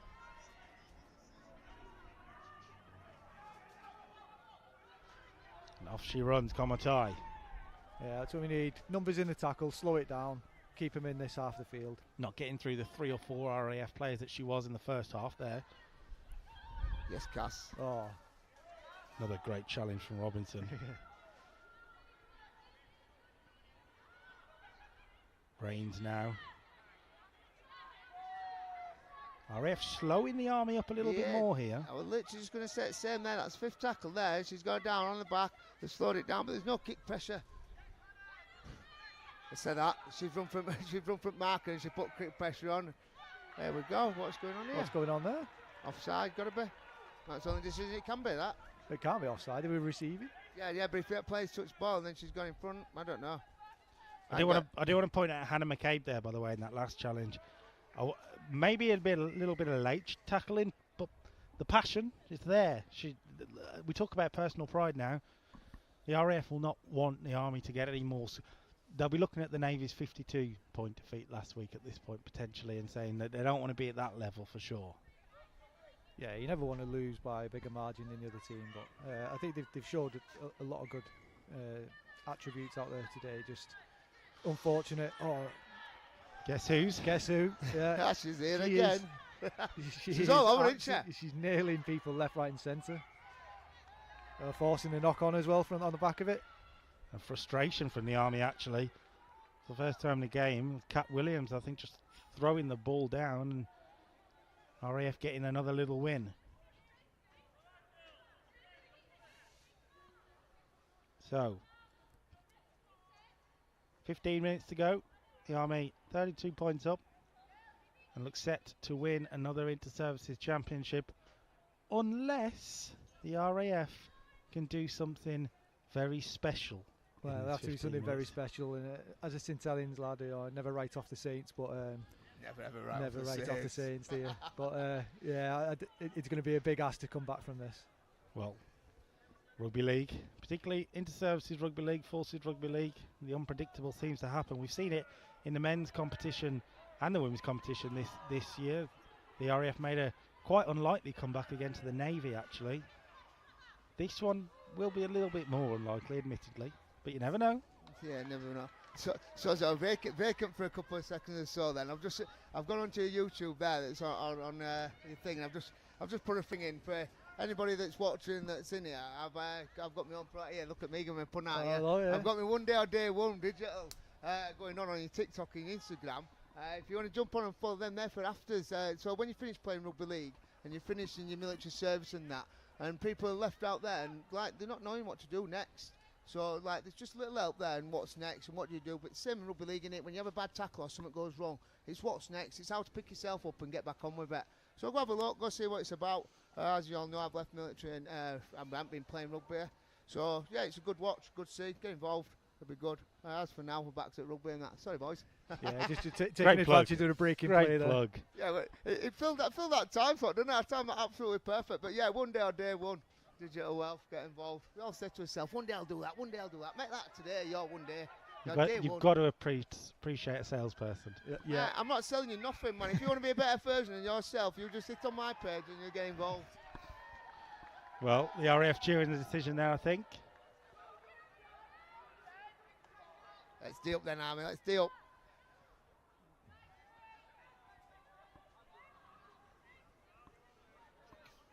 Here we go. Penalty. What penalty for? Too busy plugging that. Something in the scrum. And Grundy has the chance to gain some yards with this kick. Yeah, hopefully they come down here. Hopefully they have a good set down here. Really good kick, actually, from Grundy. Fortunate, but good kick in the end. But that's what you need, though. You need that little bit of that luck now. You're coming into this 20-yard here. All you need now is someone to... That next bit of luck. Complete by your own look, though. Complete your sets. Yeah. Look after that football. By your own look. Got 6 tackles to go here in the... She's off. Good. Robinson picks it up. She deserves to get over the line, to be fair, but not on this occasion. RAF in a really good position now. Oh, we don't want to be doing You don't want to be doing that there. I was just going to say, they don't want to be wasting all the tackles doing that, because look how Army defence is jammed and they've been off the line quite well at the Army. Greasy. So look, they're in chase. Kaz has shot in. That's good. Go. Oh! Shame. It was Grundy who just couldn't take it in her stride. Really great play from the RAF. Chelsea Greasley twisting through tackles, as we've seen her do it on a union pitch as well, for the record. Yeah, she just just beating that one defender just opened up a little bit of space on that outside, but unfortunate that we couldn't just take that in and get over the whitewash. Yeah, because you see there, Kaz has flown in from wing there on Army. There was an overlap there. And I suppose it's hard centre. I mean, we had Holmes in Mickey Oil and that. It's hardest place to defend is that centre. But she's out there on wing and she's made that decision to shoot straight across the centre and try and shut it down.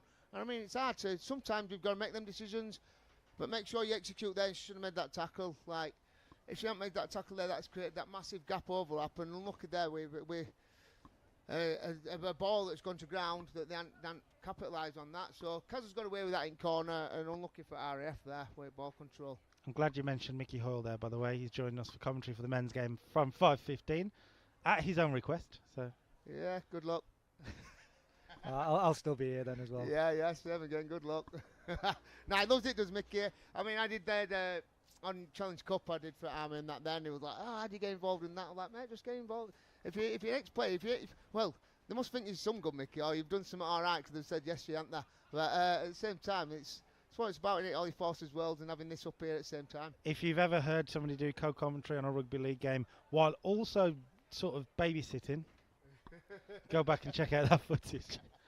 Mate, I wouldn't know. Like I said, I rocked up there with him. Next thing you know, I've thrown our young and he's all way over field, man, in middle of Fryston, playing with two random kids in field. I'm like, yep, that's my boy, fitting anywhere. Well, the Army trying to fit through gaps here. Running. Here we go, Combs. She's been superb commentating in driving the Army forward. She may not have had this success in attacking positions, but she's managed to get the Army so many yards in this game. Yeah, mentioned her before game. She's so strong. Emily White just palming one off, palming two off. Nice, really Emily. Slow her down. Oh, great offload. Oh, he's called held. Not a chance, man. Play then. Oh. The Army want to get it going quickly, but... And see, that's what they get good at. They Rachel start Robertson's to speed got it an up. Injury. They can see it there. They can see they've gone on back foot and they're starting to try to speed it up, actually. That comes with experience at game, innit? Yeah, Rachel Robertson, who last week joined us for commentary with a black eye on her left eye. She might just have a black eye on her right eye, depending on what's happened there. She did say if that ends up happening this week, a badge of honour, which I'm sure you guys understand as ex-rugby league players. Any black eyes, any injuries like that? Mate, look at the state of my grid. That's all I've got to say. Look at the state of that. Fortunately, it's just commentary. We'll keep the cameras on the pitch. We're okay. Yeah, the RAF saved about £1,000 a year in strapping when I hung up my boots. I've definitely got a face behind this camera anyway, not for knock TV. on. Knock on from the Army there. Bibby trying to find range. Just a little short from Bibby, I think. But as you said, you're not bothered about putting your body on line for person outside here when they're willing to do the same. And that's that rugby league, innit? You walk off that pitch, off that whitewash, 80 minutes, it don't matter. Body's not, don't matter, mate, does it? You get another one and get it fixed at hospital later on, but that winning, you can give him that on Sunday when you stood there with pots on, can't you? Yeah, definitely. Addie Rockavos has come off for the Army, and coming on is Shauna Parrish, which I think might be her first appearance at the inter-services this year, for sure. Yeah, I think it's her first full inter-services anyway. Yeah. She's coming around with a smile on her face. Nice to come on when your team's 32 points up, I suppose. And she'll be looking potentially for an opportunity here on the left-hand side. You said that, it's nice to come when your team's 32-0 up, but how do you get yourself involved in game? I don't mind coming on when it's close up, and then every little thing matters, doesn't it? So some people prefer the fight. Oh, mate, I love it. It's the dog in the fight, fighting the dog in it, not a dog in the fight. At least if you can get your knees a bit dirty before lifting the cup, then at least you know you've done something. That's how I got my shirt. Jess Kate pointing out how the RAF number 8, Emma Norton's, sort of took a knock to the head in the last game against the Navy. So she has done well in this game. She's quietly gone about her business. Yeah, they're all tough girls, to be fair. So they've got a bit to put a shirt on, haven't they, to start. We even think, like, I'm going to run around for 80 minutes with a pair of shorts and a top on and get absolutely my head knocked in and battered all over. I'm going to love doing it. I'm going to do it again next week. They're not wide up, right, are they? Oh, some good footwork. Really good. Keep footwork. hold of it. It takes two to get it down. The ball. Good tackle, ball control there. We'd think ball steal then, but that's a loose carry, we were saying, wasn't it? I think that was a little bit more of a ball steal.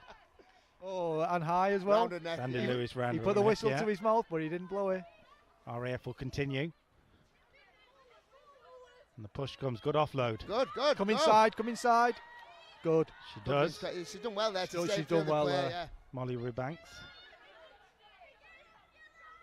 Now Greasley. Yeah, she's not a bad player, is she? Yeah, she's good. It's been a bit quiet today, but they don't have really spread it ball for her to come into it, I suppose. No, we've not had a lot of the ball in hand to showcase some of the attacking talents. Well, I mean, we talk a lot about the Army talents. These RAF players have got a few key standout players, and when we talk UCAF level, I don't think there was a UCAF team this year managed to get together over the summer, but in previous years there's been UCAF Presidents Cup campaigns and such, and you do get talent from all three services. Yeah, from all three of them, definitely all three of them, and that's why it makes it a UCAF, because you might have someone that's chose RF, someone that's chose Navy, and that's a career path that they choose, but it still shouldn't still stop them from all coming together and playing at the best level that they can all possibly play at, and that's good from UCAF. Yeah, no, we're all enemies till we come together, aren't we? Yeah. That's a saying. What's that about keeping enemies closer? Yeah. Ellie Rains dropping it. It's a killer for Ellie. She won't be happy at that. Anna McCabe's just, I think she might have a bit of cramp. Number 4 for the RAF. There's a little bit of afters going on there. Yeah, a little bit of afters between two of the juggernauts on the pitch that we talk about. We talked about Sky Jackson for the Army, but that's also Emma Norton. Yeah, definitely some cramp kicking in there. Getting to that time of the game, both teams have pushed hard, and actually in this second half the RAF have managed to sort of keep the Army at bay to a point. They've crossed the white line once, but apart from that they haven't really been able to show the attacking play that they showed in the first half. Yeah, they've come out, like I said, it's how you come out in that second half, and they've come out with a bit of fight in them, and they could have easily crumbled as they were walking out, couldn't they? As they come out there, they could crumble down, and it could have been an absolute walkover for Army, but they haven't. They've showed, like I said, your spirit in it to come out there and battle against it, knowing your back's against the wall, but still digging in for each other, still trying to put your players together, trying to complete your sets, and if all else, they're building for the future, getting them players together, getting that camaraderie, getting that left person playing with right person, and it's all good for the future, isn't it? But today you can see Alice Fisher on the pitch there trying to bark out some instructions for the RAF to get back into this game a little bit. Well, little lessons for the RAF to learn that, who knows, could lead to 2025 Inter-Services Champions, 2026 Inter-Services Champions, you never know down the line. 2024 though seems it might be a step too far. Yeah, pick and run here from Catherine Robinson off the back. Absolutely, here she goes, Robinson. Just she's so strong. Mowing down Guana Vanaka. She targeted her as well, straight at her. Oh, I used to hear spot set, and you hear spot set and your number, and you're like, oh, come on. I remember, I didn't so much like it towards back end of my career, but it didn't really matter, did it? You're 20 minutes on, 20 minutes off towards back end. But as I was young, I remember they used to say spot set, and I used to be giddy for it, and I used to love it, because they just come at you, and just keep tackling, thinking they're tiring half back out, and then next thing you know, 20 minutes later, you're running at Emmy's thinking, get away from me, lad. But no, it's good there. Let's go, RAF. Here's Allen. It was a good run from Hannah McCabe earlier in the move. And just slow play the ball again. Greasley moving the ball forward now. Really good play from the RAF actually. Good hands. He's just got hands out a little bit quicker there. Could have been in a dangerous position. Fifth and last. Finish with a kick. Around 5 minutes to go. The RAF come know. forward. Get rid of it.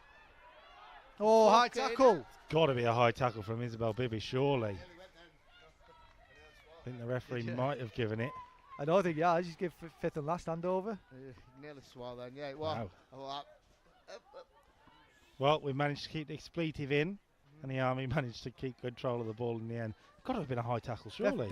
I mean, we're high up, but it definitely looked high from up here. If I'm nearly swearing about an high tackle, then that's got to be high, because I think round your eyes is not high.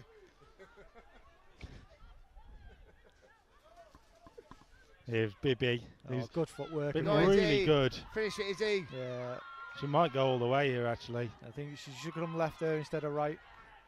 Scored 3 already. She's been important in every attacking move the Army have had in this inter-services, actually. As a knucker, though, 75 minutes into a game, looking at 50 metres in front of you, you are looking for that winger. Someone tackle me, tackle me. I'm just happy that I'm on field, mate, if it's that long still at that time, at this age. But You're definitely looking for that winger, aren't you, coming in? Get this ball and take it off me. Yeah, I was going to say, it looked like crossing there. And look, she's down now. That's 75, 76 minutes. She's done her graft. She's got the win in the bag, hasn't she? She's been busy around that there. She scored, 3 tries from that hooker. She's done her job today. Well done, Izzy. Hannah McCabe also looks like she's been in the wars. Yeah, there's a lot of tired bodies out there now. That's what it is. It's been an 80-minute battle, hasn't it? As much as, like we say, Army have dominated it quite a lot. But it has been a battle. They haven't made it easy on RAF. They've turned, like I said, they turned up. They keep thinking if they did get them completions right and they did keep hold of that ball for it could have been a totally different day today. It's definitely a job done, it feels like, for the Army, more than last week where they really showed their attacking ability. It was free-flowing. The RAF have managed to frustrate them in a lot of ways. Maybe not got the end result they wanted. I mean, arguably I'd say they deserve at least something on the scoreboard, the RAF, it feels like, but... Yeah, it'd be a real shame to go out without a score, but at times running a bit short now. We're sending our roving reporter John Knighton down from our commentary booth down to possibly get a word with what it looked like with 2 and a bit minutes to go. Will be the captain to lift the inter-services in 2024, sat on the bench at the moment for the Army, Elise Townsend, or in the stand, I believe. Don't force it on first tackle. Just to go back to that, they just said then about RAF deserve a try. They do actually, to be fair, they actually deserve some sort of points out of the complete this second half. I'm going to be a bit Army biased here, and I'm happy that they don't get no tries whatsoever, because then that's 2 inter-services back-to-back that the Army women have not had a point score past them, which is in itself a big phenomenal feat to do. Because even to play a game of rugby for 80 minutes and not have a try score past you, to then play in inter-services and not have a try score past you, to playing 2 games in inter-services, and then 2 lots of inter-services as well. Hats off to the ladies. Yeah, defence wins games. A lot of that can come down to that goal line defence tackle earlier on in the half. Corner Vanarka chopped down by Greasley. Any RAF listeners out there are hoping that Kev does give the commentators curse there with the 2 shutouts. Not quite done. Well, I hope I don't get commentators curse. And if I do, some lasses are going to be looking at that. I'll send them your way. Yeah, right. It's all right. I'll be at home. I'm gone. Bibi to Rains. Army looking to end in style, maybe. Unlucky. It's gone. Thought it went back, to be fair, but no, it went for it. Come off RAF goal way. It went back. So it's bounced forward first. Grace Burnett back on again. Finished last 5 minutes off. Are we into the last 5 minutes? Are we? Last minute or so. Depending on how, I mean, our clock doesn't stop, it should say on the screen below you. Just watch out now. Back of the scrum, Catherine Robinson, full length try. Well, that'll be one way to end a fantastic 2024 Inter-Services Women's Championship. And if that's what I'm going to watch here now, I'll be happy to see that, because if she goes full length at field here, that's a great rugby league try, isn't it? Do you know what? This used to be my trademark though as a kid. We used to get there and we used to be able to wheel scrum. So anywhere we got a scrum, I'd be like, yeah, just wheel it round to the left, pick ball up, mate. And they couldn't catch us, man. I'd stand off wide, straight through there, man. Many a times. It was literally a party trick, you knew. And then if I were getting caught, I've got my brother on one side, I've got my other winger on the other side, mate. Just that pushing through in it, that will to win. And that's what Army's done today. That, like I say, it's a job done. It's not been pretty, but it's 80 minutes of rugby league. It doesn't have to be pretty, does it? All you've got to do is come out with them victories at the end of it. It doesn't matter how you do it, you just get the win. First half, Army were fantastic. Second half, they've been stifled by a really controlled RAF performance, actually, in this second half a bit more. Bit of a head injury, actually, I think. For strong run by Grace. Yeah. Just trying to see who's down. Yeah, I can't quite tell. Orange boots, Ellie, is it? Might be Ellie Range, yeah, I was just thinking that. So we will have a slight delay towards what will be the end of the game. I suppose the Army kicking and edging towards that full-time whistle. See the Army bench are ready to run on and celebrate. Credit to the RAF for this second half performance, absolutely. Yeah, but a lot better in this second half. Sometimes you just have to hold your hands up and say the best team in this inter-services is going to win it, and the Army have been the better team over the 3 games. Yes, like I say, it can be won in one game, or one game can be won one week, one can be won it next, but it's whoever comes over, and like we're going to go into men's game later on, and that can be won on points difference and that. So even though when you think in last 10-15 minutes of inter-services game, game's gone, game's out of window. I know it don't matter in this one, but in that first game there, like that it does matter, because that one score that could have happened in that first game could affect the third game's outcome and outcome of winning into services, and I've been involved in one of them that happens like that. So yeah, when it's a 3-horse race, there's always going to be situations like that. But it makes it good though, 'cause it makes it competitive. It knows you're not turning up to batter someone, like you are literally turning up for whoever's good on the day, whoever wins, whoever wants it, innit? And that comes down to rugby league. Oh, do you want it? Do you want it? Yeah, I want it. Well, turn up then and show us you want it. That point about small margins and points difference actually transcends across the sports, as we see in our live coverage on BFBS Forces News. Football, rugby union, a lot of the other sports tend to go to the wire, and that's what the men's championship will do later this afternoon. The Army are on the edge here. You do wonder how much time is going to be added on here. Once again, it's Catherine Robinson driving the RAF forward. She's not stopped all day, has she? She's not stopped all day. Unlucky she's not on top winning time, because she's not winning side there, and so she's your player that match, isn't she? Kick by Allen, and actually the RAF will be underneath it, and maybe, just maybe, there's a twist at the end. Not if Isabel Bibby has anything to say about it. But yeah, she's been busiest lady on the field today, without a shadow of a doubt. She had to defend all over, hadn't she, to keep the second half really in the bag. Yeah, definitely. Jade Tonks there with a strong tackle. The RAF wanting to end at least on a high and trying to ruin that Army clean sheet. Yeah. Same again, commentators cursing it. I don't want to have done it to them. Burnett. I have been saying it to them all week. They'll go wide. No, don't force it. Day up. Lift her. Coach's head on there, and I'm getting involved. I come up field. Go. Get in. Isla Cooper was pushing it forward. And now the Deal. RAF come forward right towards the try line. Deal. Whoa. No. That wasn't the right play. Oof. Oh, there's going to a set 6 on there. That's that double deal, though. You say it's not right play, it's got a double deal. Yeah, well, when we're 3 minutes 20 odd over the clock already. Well, they're going to get one last chance here, the RAF, to get on that score sheet. Tap and go. Oh, I thought she were going to go there. Greasley, it was just behind her. She had to manoeuvre herself, but she's managed to come forward with it. Well, I'm getting tense because if they score, that record's gone in it. I'm glad though that game's finished like this, that we're on a nail biter. And they haven't managed to keep the momentum with the pass there. Knee up. Pushing forward the RAF. Come on, RAF. Molly Rubanks. Way up. Get off that line.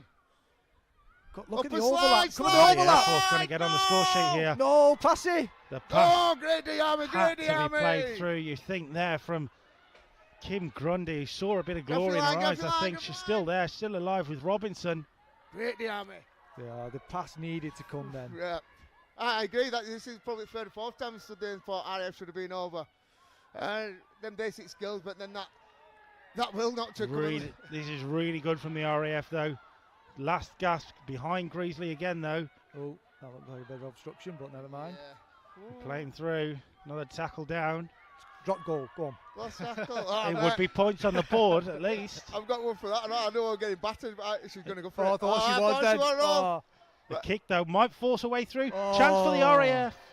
Yeah, playing the game, knew we were going to get battered, and I didn't want to against my mates and all. I didn't want to get nilled. It was a chance at the end. Went down, dropped goal, 19-1 we lost. But they couldn't find the way through the RAF. No. And the Army are the ones celebrating a full time. An incredible achievement. Not just 2 inter-services in a row without conceding a point. Not just winning against the RAF and the Navy once again. But 15 inter-services championships in a row. They may as well own the trophy at this point, it feels like. Up the Army, that's what I say. Up the Army, I'm an happy boy here out today. Ladies have come on, done the job, done what they had to do, got another inter-services championship. What more can you ask for? No, well deserved, but I'm impressed with the second half that the RAF showed. No, totally, I agree with you. Totally agree with you. Quick word before we manage to get, hopefully, an interview with someone within the British Army. I might speak to Charlotte Hill, actually. Player of the match? Well, I mean, you know what? I'm feeling generous. We'll go one with each service. I'm guessing Catherine Robinson with the RAF. We've shadowed out Catherine for RAF. Well, I think for the Army, I'm sure you'll agree, will be Izzy Bibby. Yeah, we'll go with it. She's been busy around that 9 inch. She makes things happen as soon as you've non-markers. She's going there. She's good. Yeah. Comment here about putting herself in a Super League shop window. well. Yeah, 100%. Yeah. That's what you do, isn't it? That's what you turn up for. You turn up to play. You always want to better yourself, and yeah, she's gone well. You could have named well. To be fair, Army went well. Com's always strong, isn't she? Massively strong. Charlotte scored 2 tries from there. Emily's come on there, and she's been a massive impact. The Army seem to have a lot of cogs that work well together, it feels like. Yeah, it's so for playing match. To be fair, I'll go with you. Catherine with my play match. She put herself about and that there. Yeah, some absolutely unbelievable tackles and hits going in. And sometimes you are on the losing side, but it don't mean to say you were a losing player, does it? Well, like, I can see that our roving reporter John Knighton has got 2 Army players in his grasp. I can see the captain for the day, or on the field, Charlotte Hill, and Sky Jackson, I believe, are also having a word with John Knighton.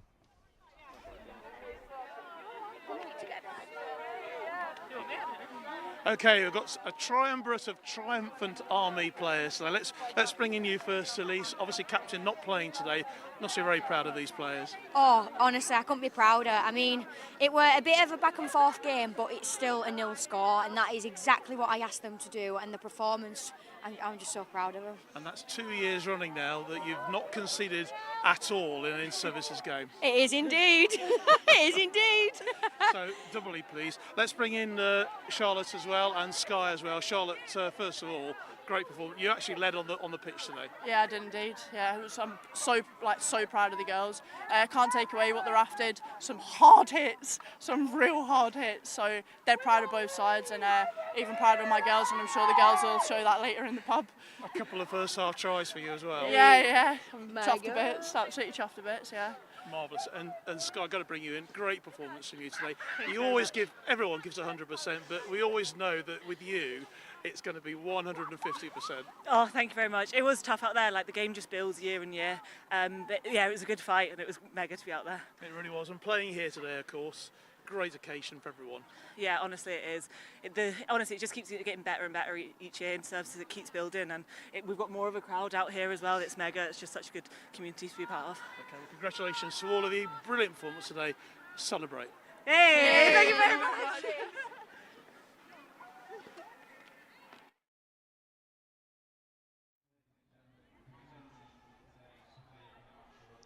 Well, 3 very happy Army players, as you can see. We thought it'd be 2, but good to hear from Elise Townsend, the Army captain this year, as she prepares for the first time in her career to lift the Inter-Services Championship as captain. Speaking to her before the tournament started, I asked her about what that would feel compared to being a player, where she did lift it last year, part of that leadership group, and how different it would feel. And she said that it would be the biggest honour of her Army Rugby League career.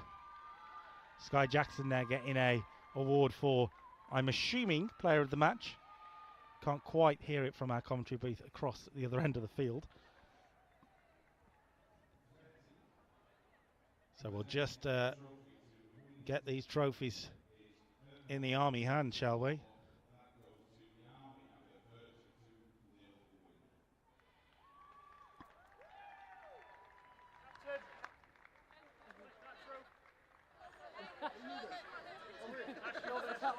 You might see in the background our co-commentator has headed down over there. Kev Brown in his suit, his GoPro ready to go as Charlotte Hill gets one of the awards.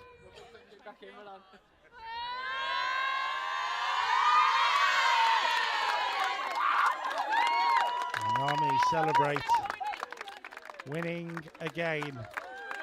Unstoppable at times, this British Army team. And they have a trophy in their grasp. Not the one that they really wanted yet, though. That's still waiting. And Elise Townsend goes up to collect. For the 15th consecutive time, the Army have the Inter-Services Championship. Elise Townsend getting the honour to proudly stand, well, at the moment stand and pose, and then proudly lift with her Army teammates. Army victorious again. Brilliant 2024, capped off with a brilliant Inter-Services. And for the RAF and the Navy, a lot of work to do still to catch up with this juggernaut that is Army Women's Rugby League.